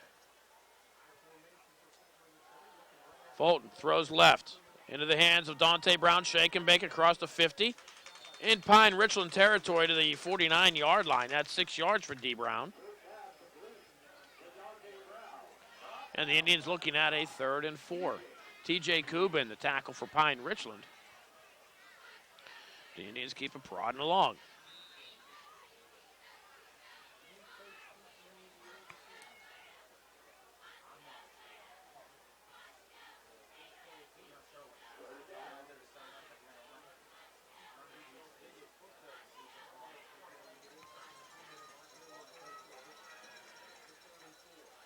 Fulton downfield towards Dante Brown, and a pass overthrown. A flag comes in.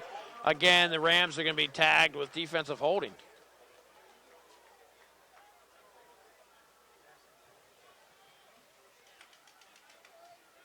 So give the Indians a first down, 10-yard penalty.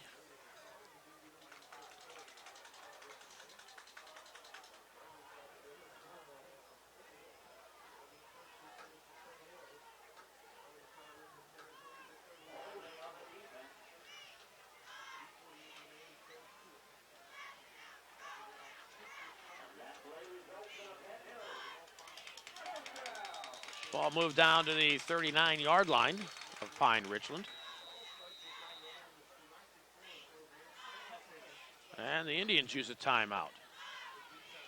Well, what the Indians saw that they didn't like, but they use a timeout, so we'll take a break. 2:48 to go, third quarter. Indians 27, Rams 7. You are watching Penn Hills football on Comcast.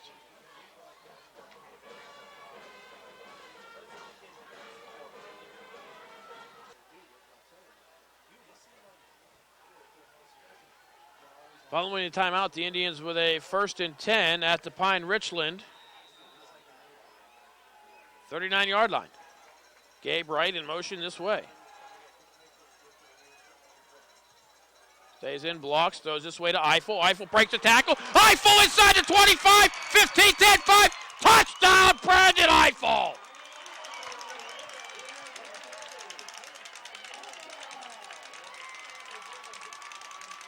B. Eiffel, 39 yards from Fulton. Caught it between two defenders. Shook off the tackles. And away he went to the end zone, and the Indians extend the lead.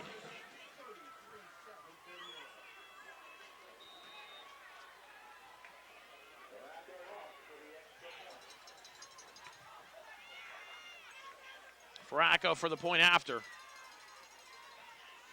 And the kick is up and through. 2:48 to go. Third quarter. Penn Hills 34. Pine Richland 7. You are watching Indians football on Comcast.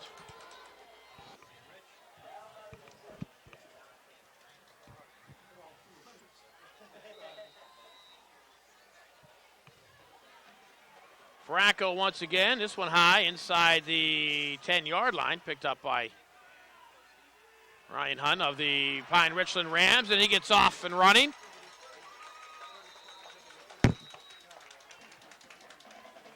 And the Indians' Aaron Foster Williams with the tackle. And Pine Richland at the 38-yard line. Nice return by Pine Richland.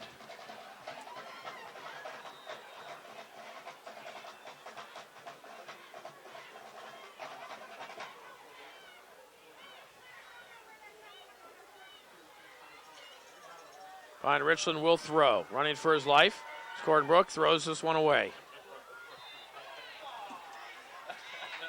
And a penalty flag inside the 24-yard line. And that's going to be an intentional grounding call against Pine Richland.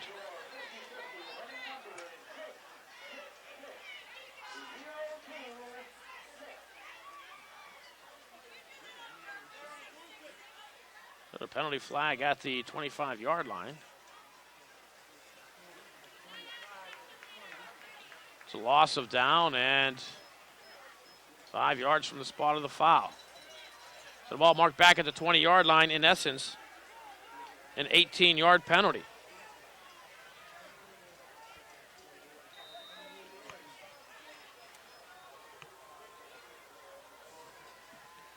That was Cordenbrock. All he saw was a sea of red.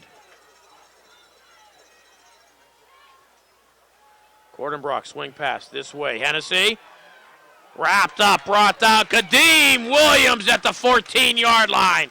Loss of 6 on the pass. And Kadeem Williams has just been the smoking tonight. Again, the Indians in the red jerseys tonight. They will be in white from here on out, unless they make it to Heinz Field. When they get to Heinz Field, they will wear the red jerseys.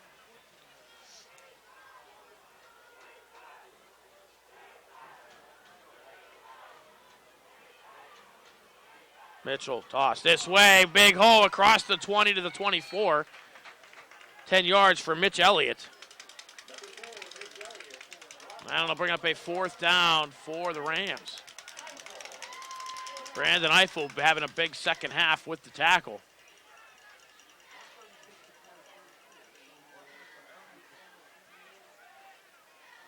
Fourth and about 23 and a half.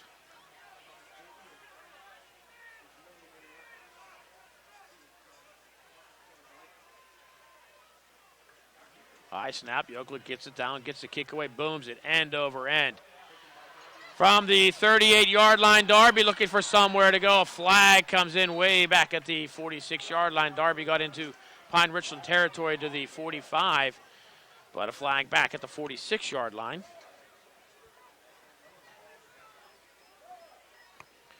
We'll have this one come back. Indians led 20-7 at the half. 2 touchdowns here in the third quarter.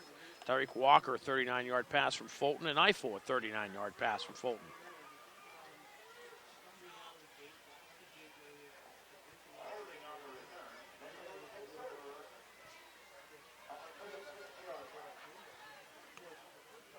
So the Indians will have it at their own 36.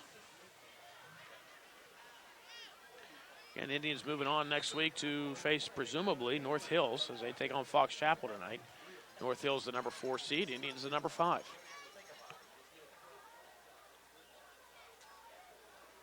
Fulton pumps, looks downfield. Eiffel has it again at the 35-yard line. Brandon Eiffel with an amazing reception. They're going to flag him. But Eiffel, you're not going to take away the reception. 30 yards for Eiffel, and then they're going to tag a 15-yard penalty.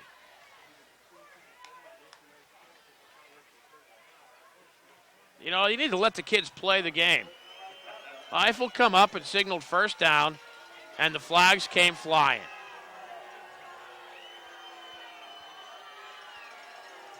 It still remains first down.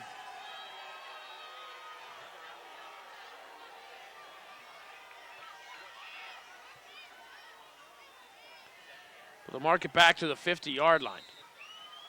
Still 30 yards on the reception. That still counts.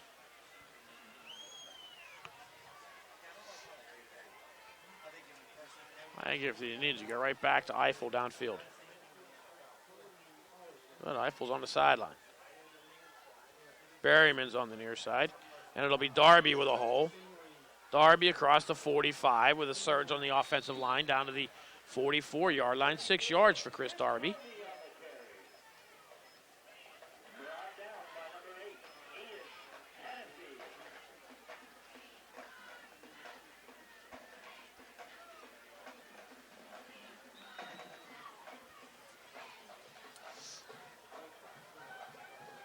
I think the Indians are going to let this one wind down and take it to the fourth quarter.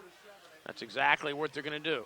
Score, Penn Hills 34, Pine Richland 7 after 3. Fourth quarter action coming your way next. You are watching Indians football on Comcast.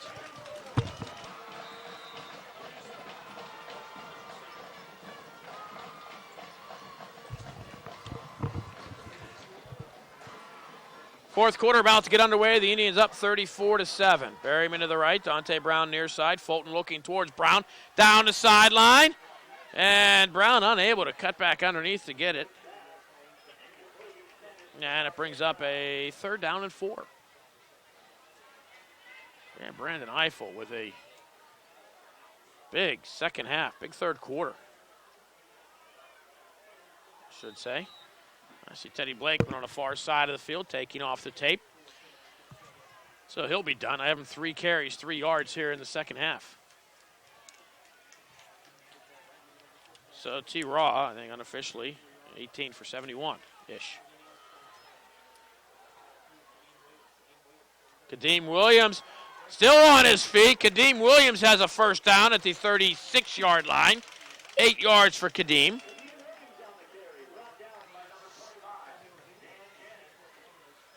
And the Indians keep it moving. Indians up by 27 here in the fourth quarter. I think you start to see a lot of the clean jerseys coming in. I think the Indians would like to maybe try to get into the end zone. Try to get up by 35, get the clock running, get out of here. Williams hit in the backfield, but surges ahead for 2 yards.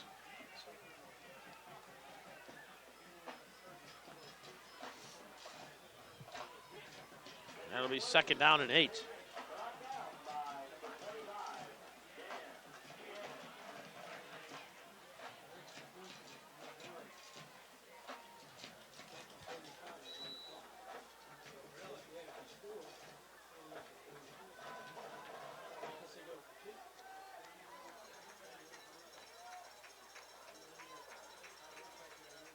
Dante Brown steps in the backfield.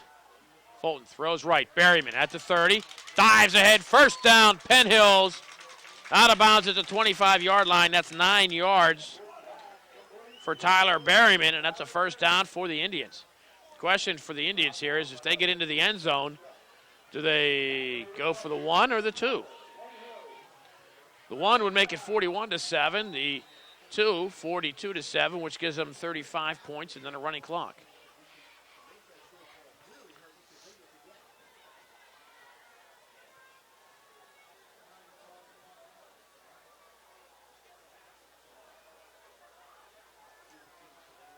Fulton, swing pass, Berryman this way. And gets wrapped up and thrown down, no gain. Nice defensive play by Pine Richland. Ian Hennessy defending for Pine Richland.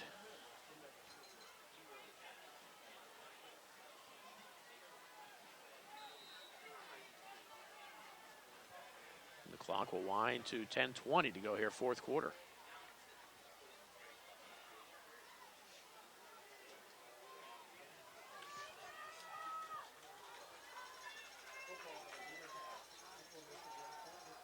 Fulton again to throw over the middle. Brown inside the 10. 1st and goal, Indians at the 5-yard line. Dante Brown with a big night tonight. 1st and goal, Indians. To mark him at the 6-yard line.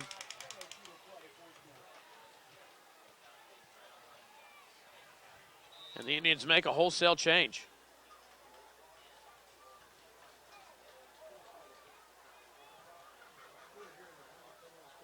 And start bringing in some of the underclassmen. See Desmond Young in at left guard. With Terrell Glanton. Mason inside the 5, down to about the 2-yard line. Mark him at the 1, 4 yards for Danny Mason. 2nd down and goal.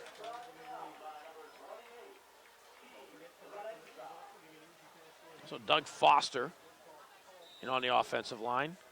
Glanton and Donald still in there.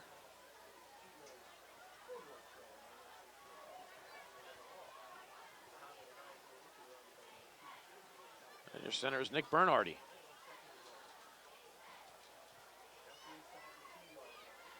Mason up, over, still on his feet. Did he get in? No, they're going to mark him at the goal line. Mason stuck that ball out. It would have been a touchdown. But it'll be 3rd down.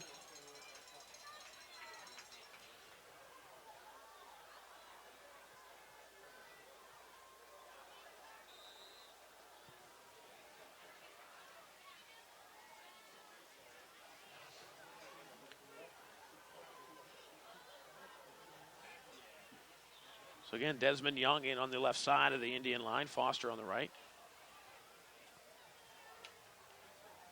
Just in case Desmond is watching the replay. Desmond, I bought a hoagie off of you.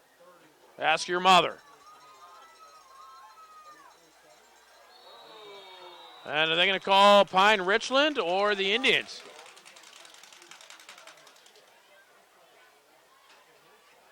They're going to call this one against the Indians, and wrongly so.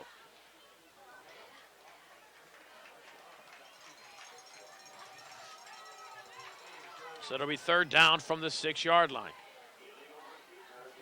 By the way, the hoagie was fantastic. I'm telling you, if Penn Hills Indians come around with hoagie sales again, buy several. They were very good.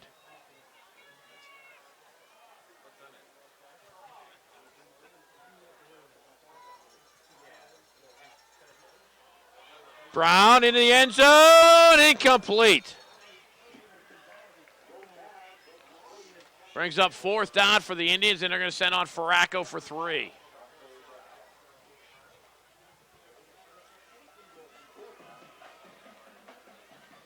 It'll be a 23-yard field goal attempt, just slightly longer than an extra point by about 3 yards.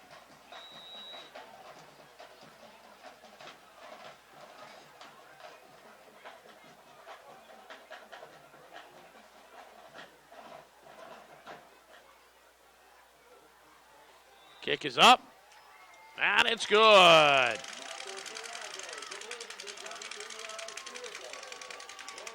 So 7:45 remains here, 4th quarter. The score, Penn Hills 37, Pine Richland 7. You are watching Indians football on Comcast. There goes the Joe. Oh. There goes the Joe hanging out with Dr. Rogal. Brandon Eiffel in the back with a big second half. I wonder if the Indians score again. Joe gets in.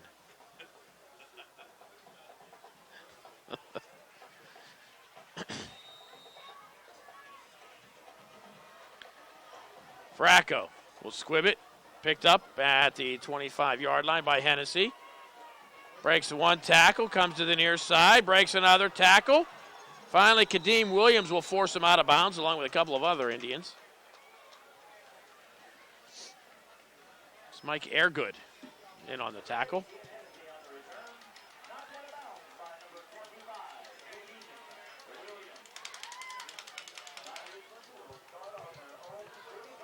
So they'll start on their own 45. 1st down, they trail by 30.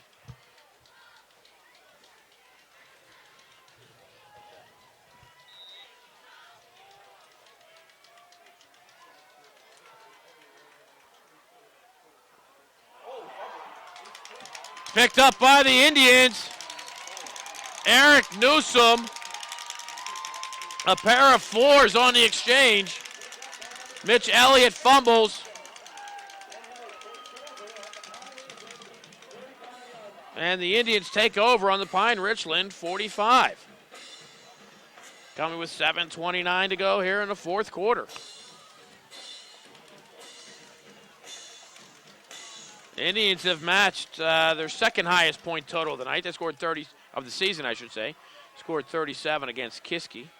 Actually, 3rd highest. 42 against Butler, and it is the 2nd highest. Most points scored this season, 42 at Butler. Fulton hands off to Darby. Goes right side, picks up 2.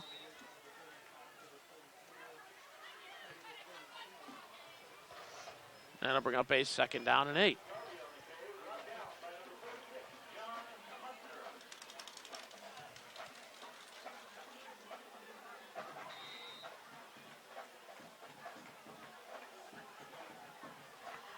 Fulton gets the play call from the sideline.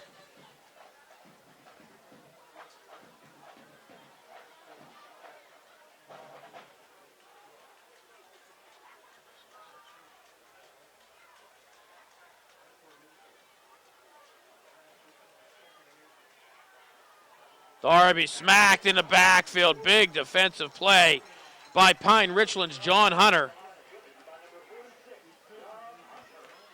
Darby will lose 4, and it'll be 3rd down and 12. Before I forget, let's congratulate the Penn Hills Midget Football Program. All 3 teams, the Braves, the Indians, and the Bantams, made it to the KBL Championship games, which were played last Sunday at Gateway. The opponent for all 3 games happened to be Penn Trafford. And all 3 games, Penn Hills beat Penn Trafford. So congratulations to the Penn Hills Braves, the Penn Hills Indians, and the Penn Hills Bantams, all 3 the 2008 KBL Midget League champions. Fulton throws right side, Berryman falls. And that'll bring up a 4th down and 12 for the Indians. And will Penn Hills bunt for the first time tonight?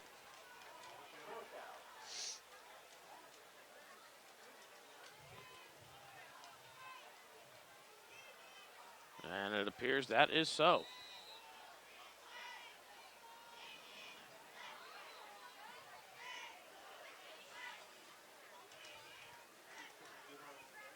Am I correct? This is the first punt?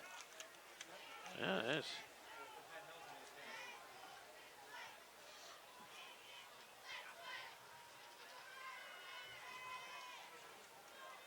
Only Chris Washington joins the play.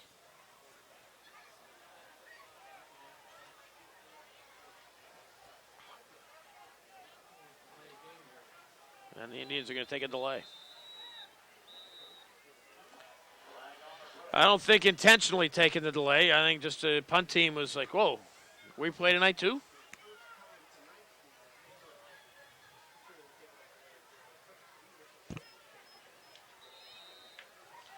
So the 5-yard penalty puts the Indians back in their own territory at the 48-yard line. Eric Newsom will split to the right. It's Berryman this way. And the Indians faking the pass complete. First down, Penn Hills. Inside the 25 to the 23-yard line. Larry Clark on the reception.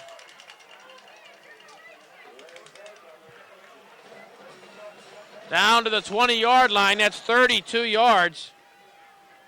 And a first down, and the Indians still haven't punted.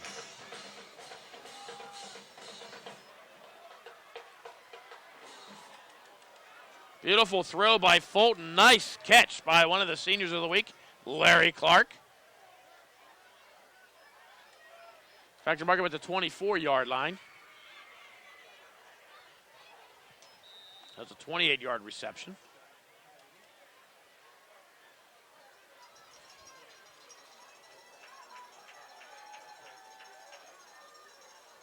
Fulton pumps, looks again, throws.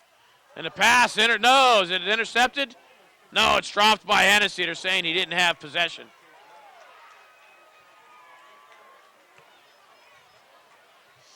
That would have been a nice play by Ian Hennessy of the Pine Richland Rams.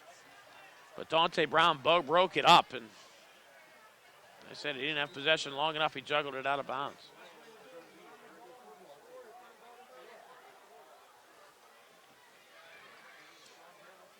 Clock stops, 5:34 to go.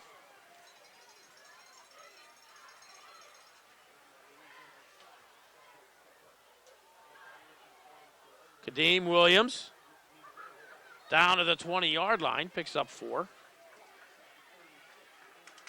And Indians will have a 3rd and 6.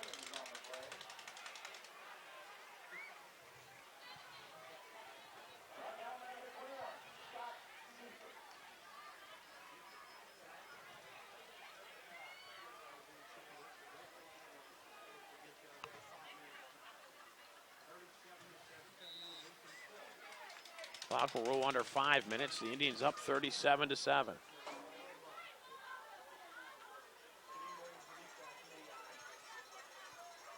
High formation behind Fulton. Kadeem Williams is deep. And a penalty flag comes in. Did Pine Richland jump off? Or did the Indians move? No, it's going to go against Pine Richland. Rams trying to anticipate the snap count. They've been doing a good job of it all night. This time they got caught. So instead of 3rd and 6, it'll be 3rd and 1. That changes things around a little bit.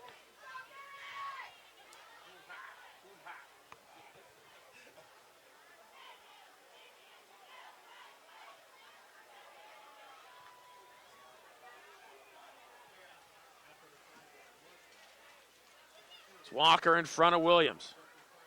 And it'll be Kadeem Williams who'll have the first down. Carries Rams down to the 11-yard line for a gain of 4. It'll be 1st and 10 Indians. They can't get a first down at the 1-yard line.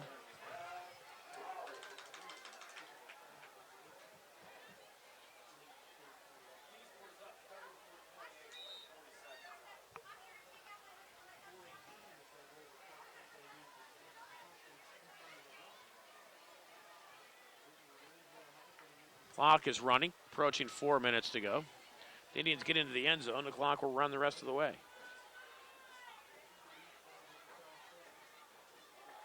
Kadeem Williams, toss right side.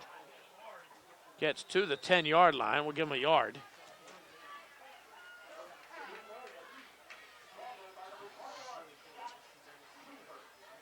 Scott Seifert on the tackle for Pine Richland.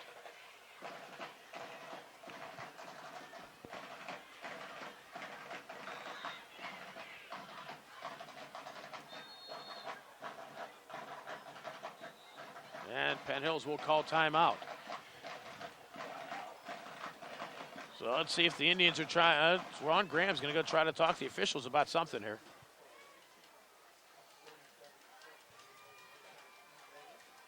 Well, so we can't hear what he's talking about from up here, but it's not too often a coach goes over to talk to an official. Must have seen something he didn't like. I know the Indians were concerned about Pine Richland doing some chop blocking. If that's still the concern, or if just looking at making some wholesale changes here.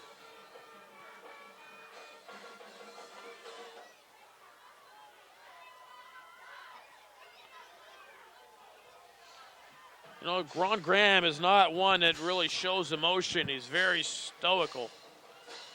But he was showing some out there on the field. Team up by 30. If he's going to come out and be upset about something, that's going to be concerned over the safety of these kids.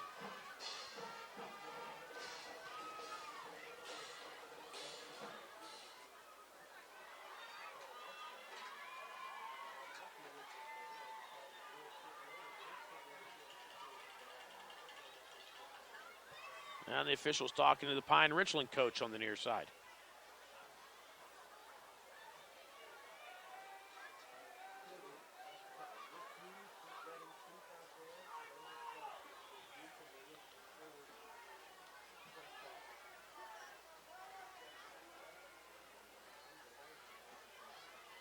I think they have appeared to straighten everything out, so I think the timeout was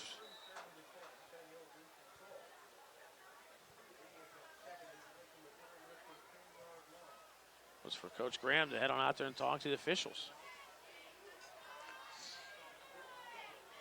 And the Indians are going to take a knee.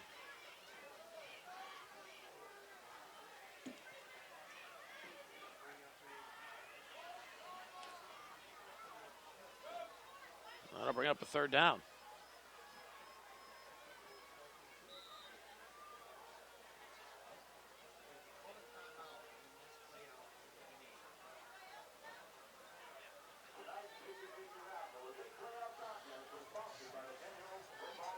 So my guess is if Coach Graham thinks that the safety of his kids is a question, he's not going to run the plays. He's up by 30. Just take some knees. And run out some clock.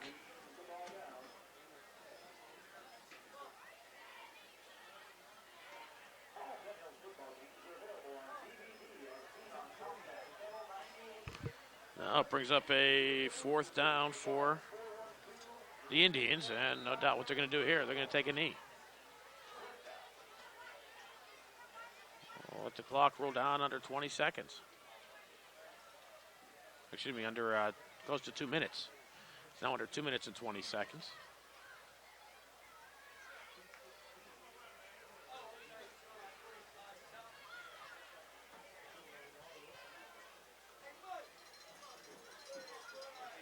And the Indians will take a knee and hand the ball over to Pine Richland.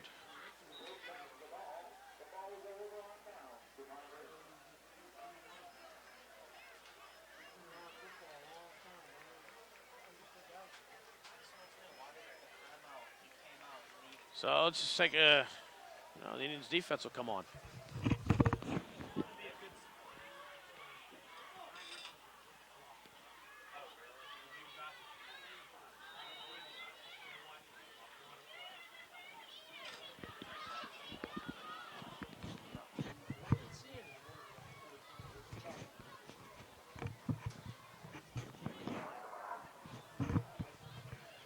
Now the Pine Richland offense comes onto the field.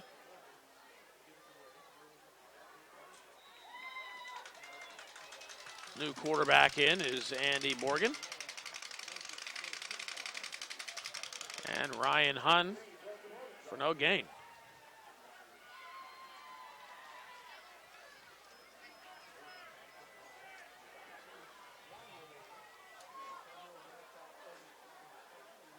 James full. And at nose tackle for the Indians.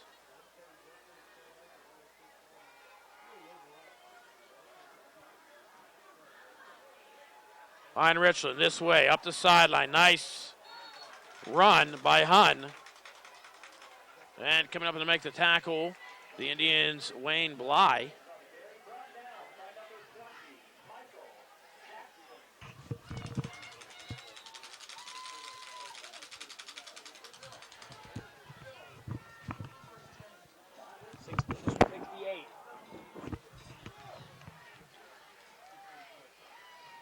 So that's a first down run for the Rams. And they go the other way. It's like Gabe. Is that Gabe right? No, it's not Gabe right at the bottom. So the 8. That's Kadir Anderson Perry with the tackle. For no gain. So a lot of kids getting in here. Raymond Harris. Number 84, you see number 22 is Lamont Kaiser. 68, James Full up there up front. Great to see him in. Howard Dorsey, one of our seniors of the week. 58, Mike Airgood in for the Indians.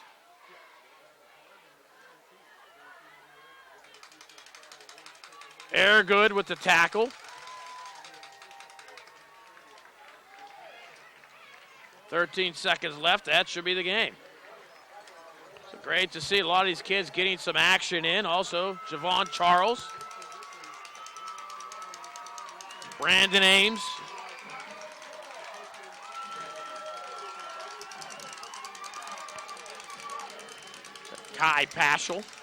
Key Paschal, excuse me, and for the Indians.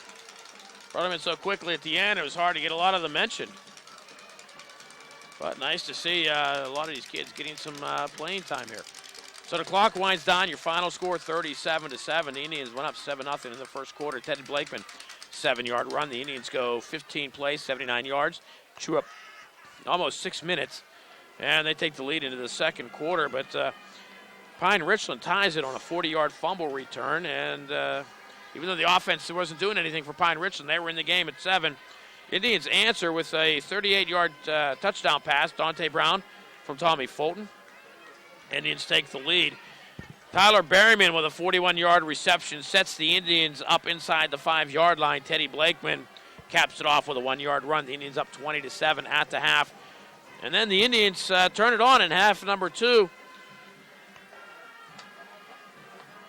Tyreek Walker, a 39-yard pass from Tommy Fulton in quarter number 3. Shortly thereafter, Brandon Eiffel, another 39-yard pass. It was 34-7 Indians after 3, and then a Mike Farraco field goal in quarter number 4 caps out the scoring. The Indians up 37-7. The Indians move on next week, take on presumably the North Hills Indians. Last we had it was 7-0. North Hills over Fox Chapel. So we didn't get a final score, but I will assume it's going to be North Hills. But either way, the Indians will be in action next Friday night. A site to be determined. My guess, North Hills at North Allegheny. They do it to us all the time.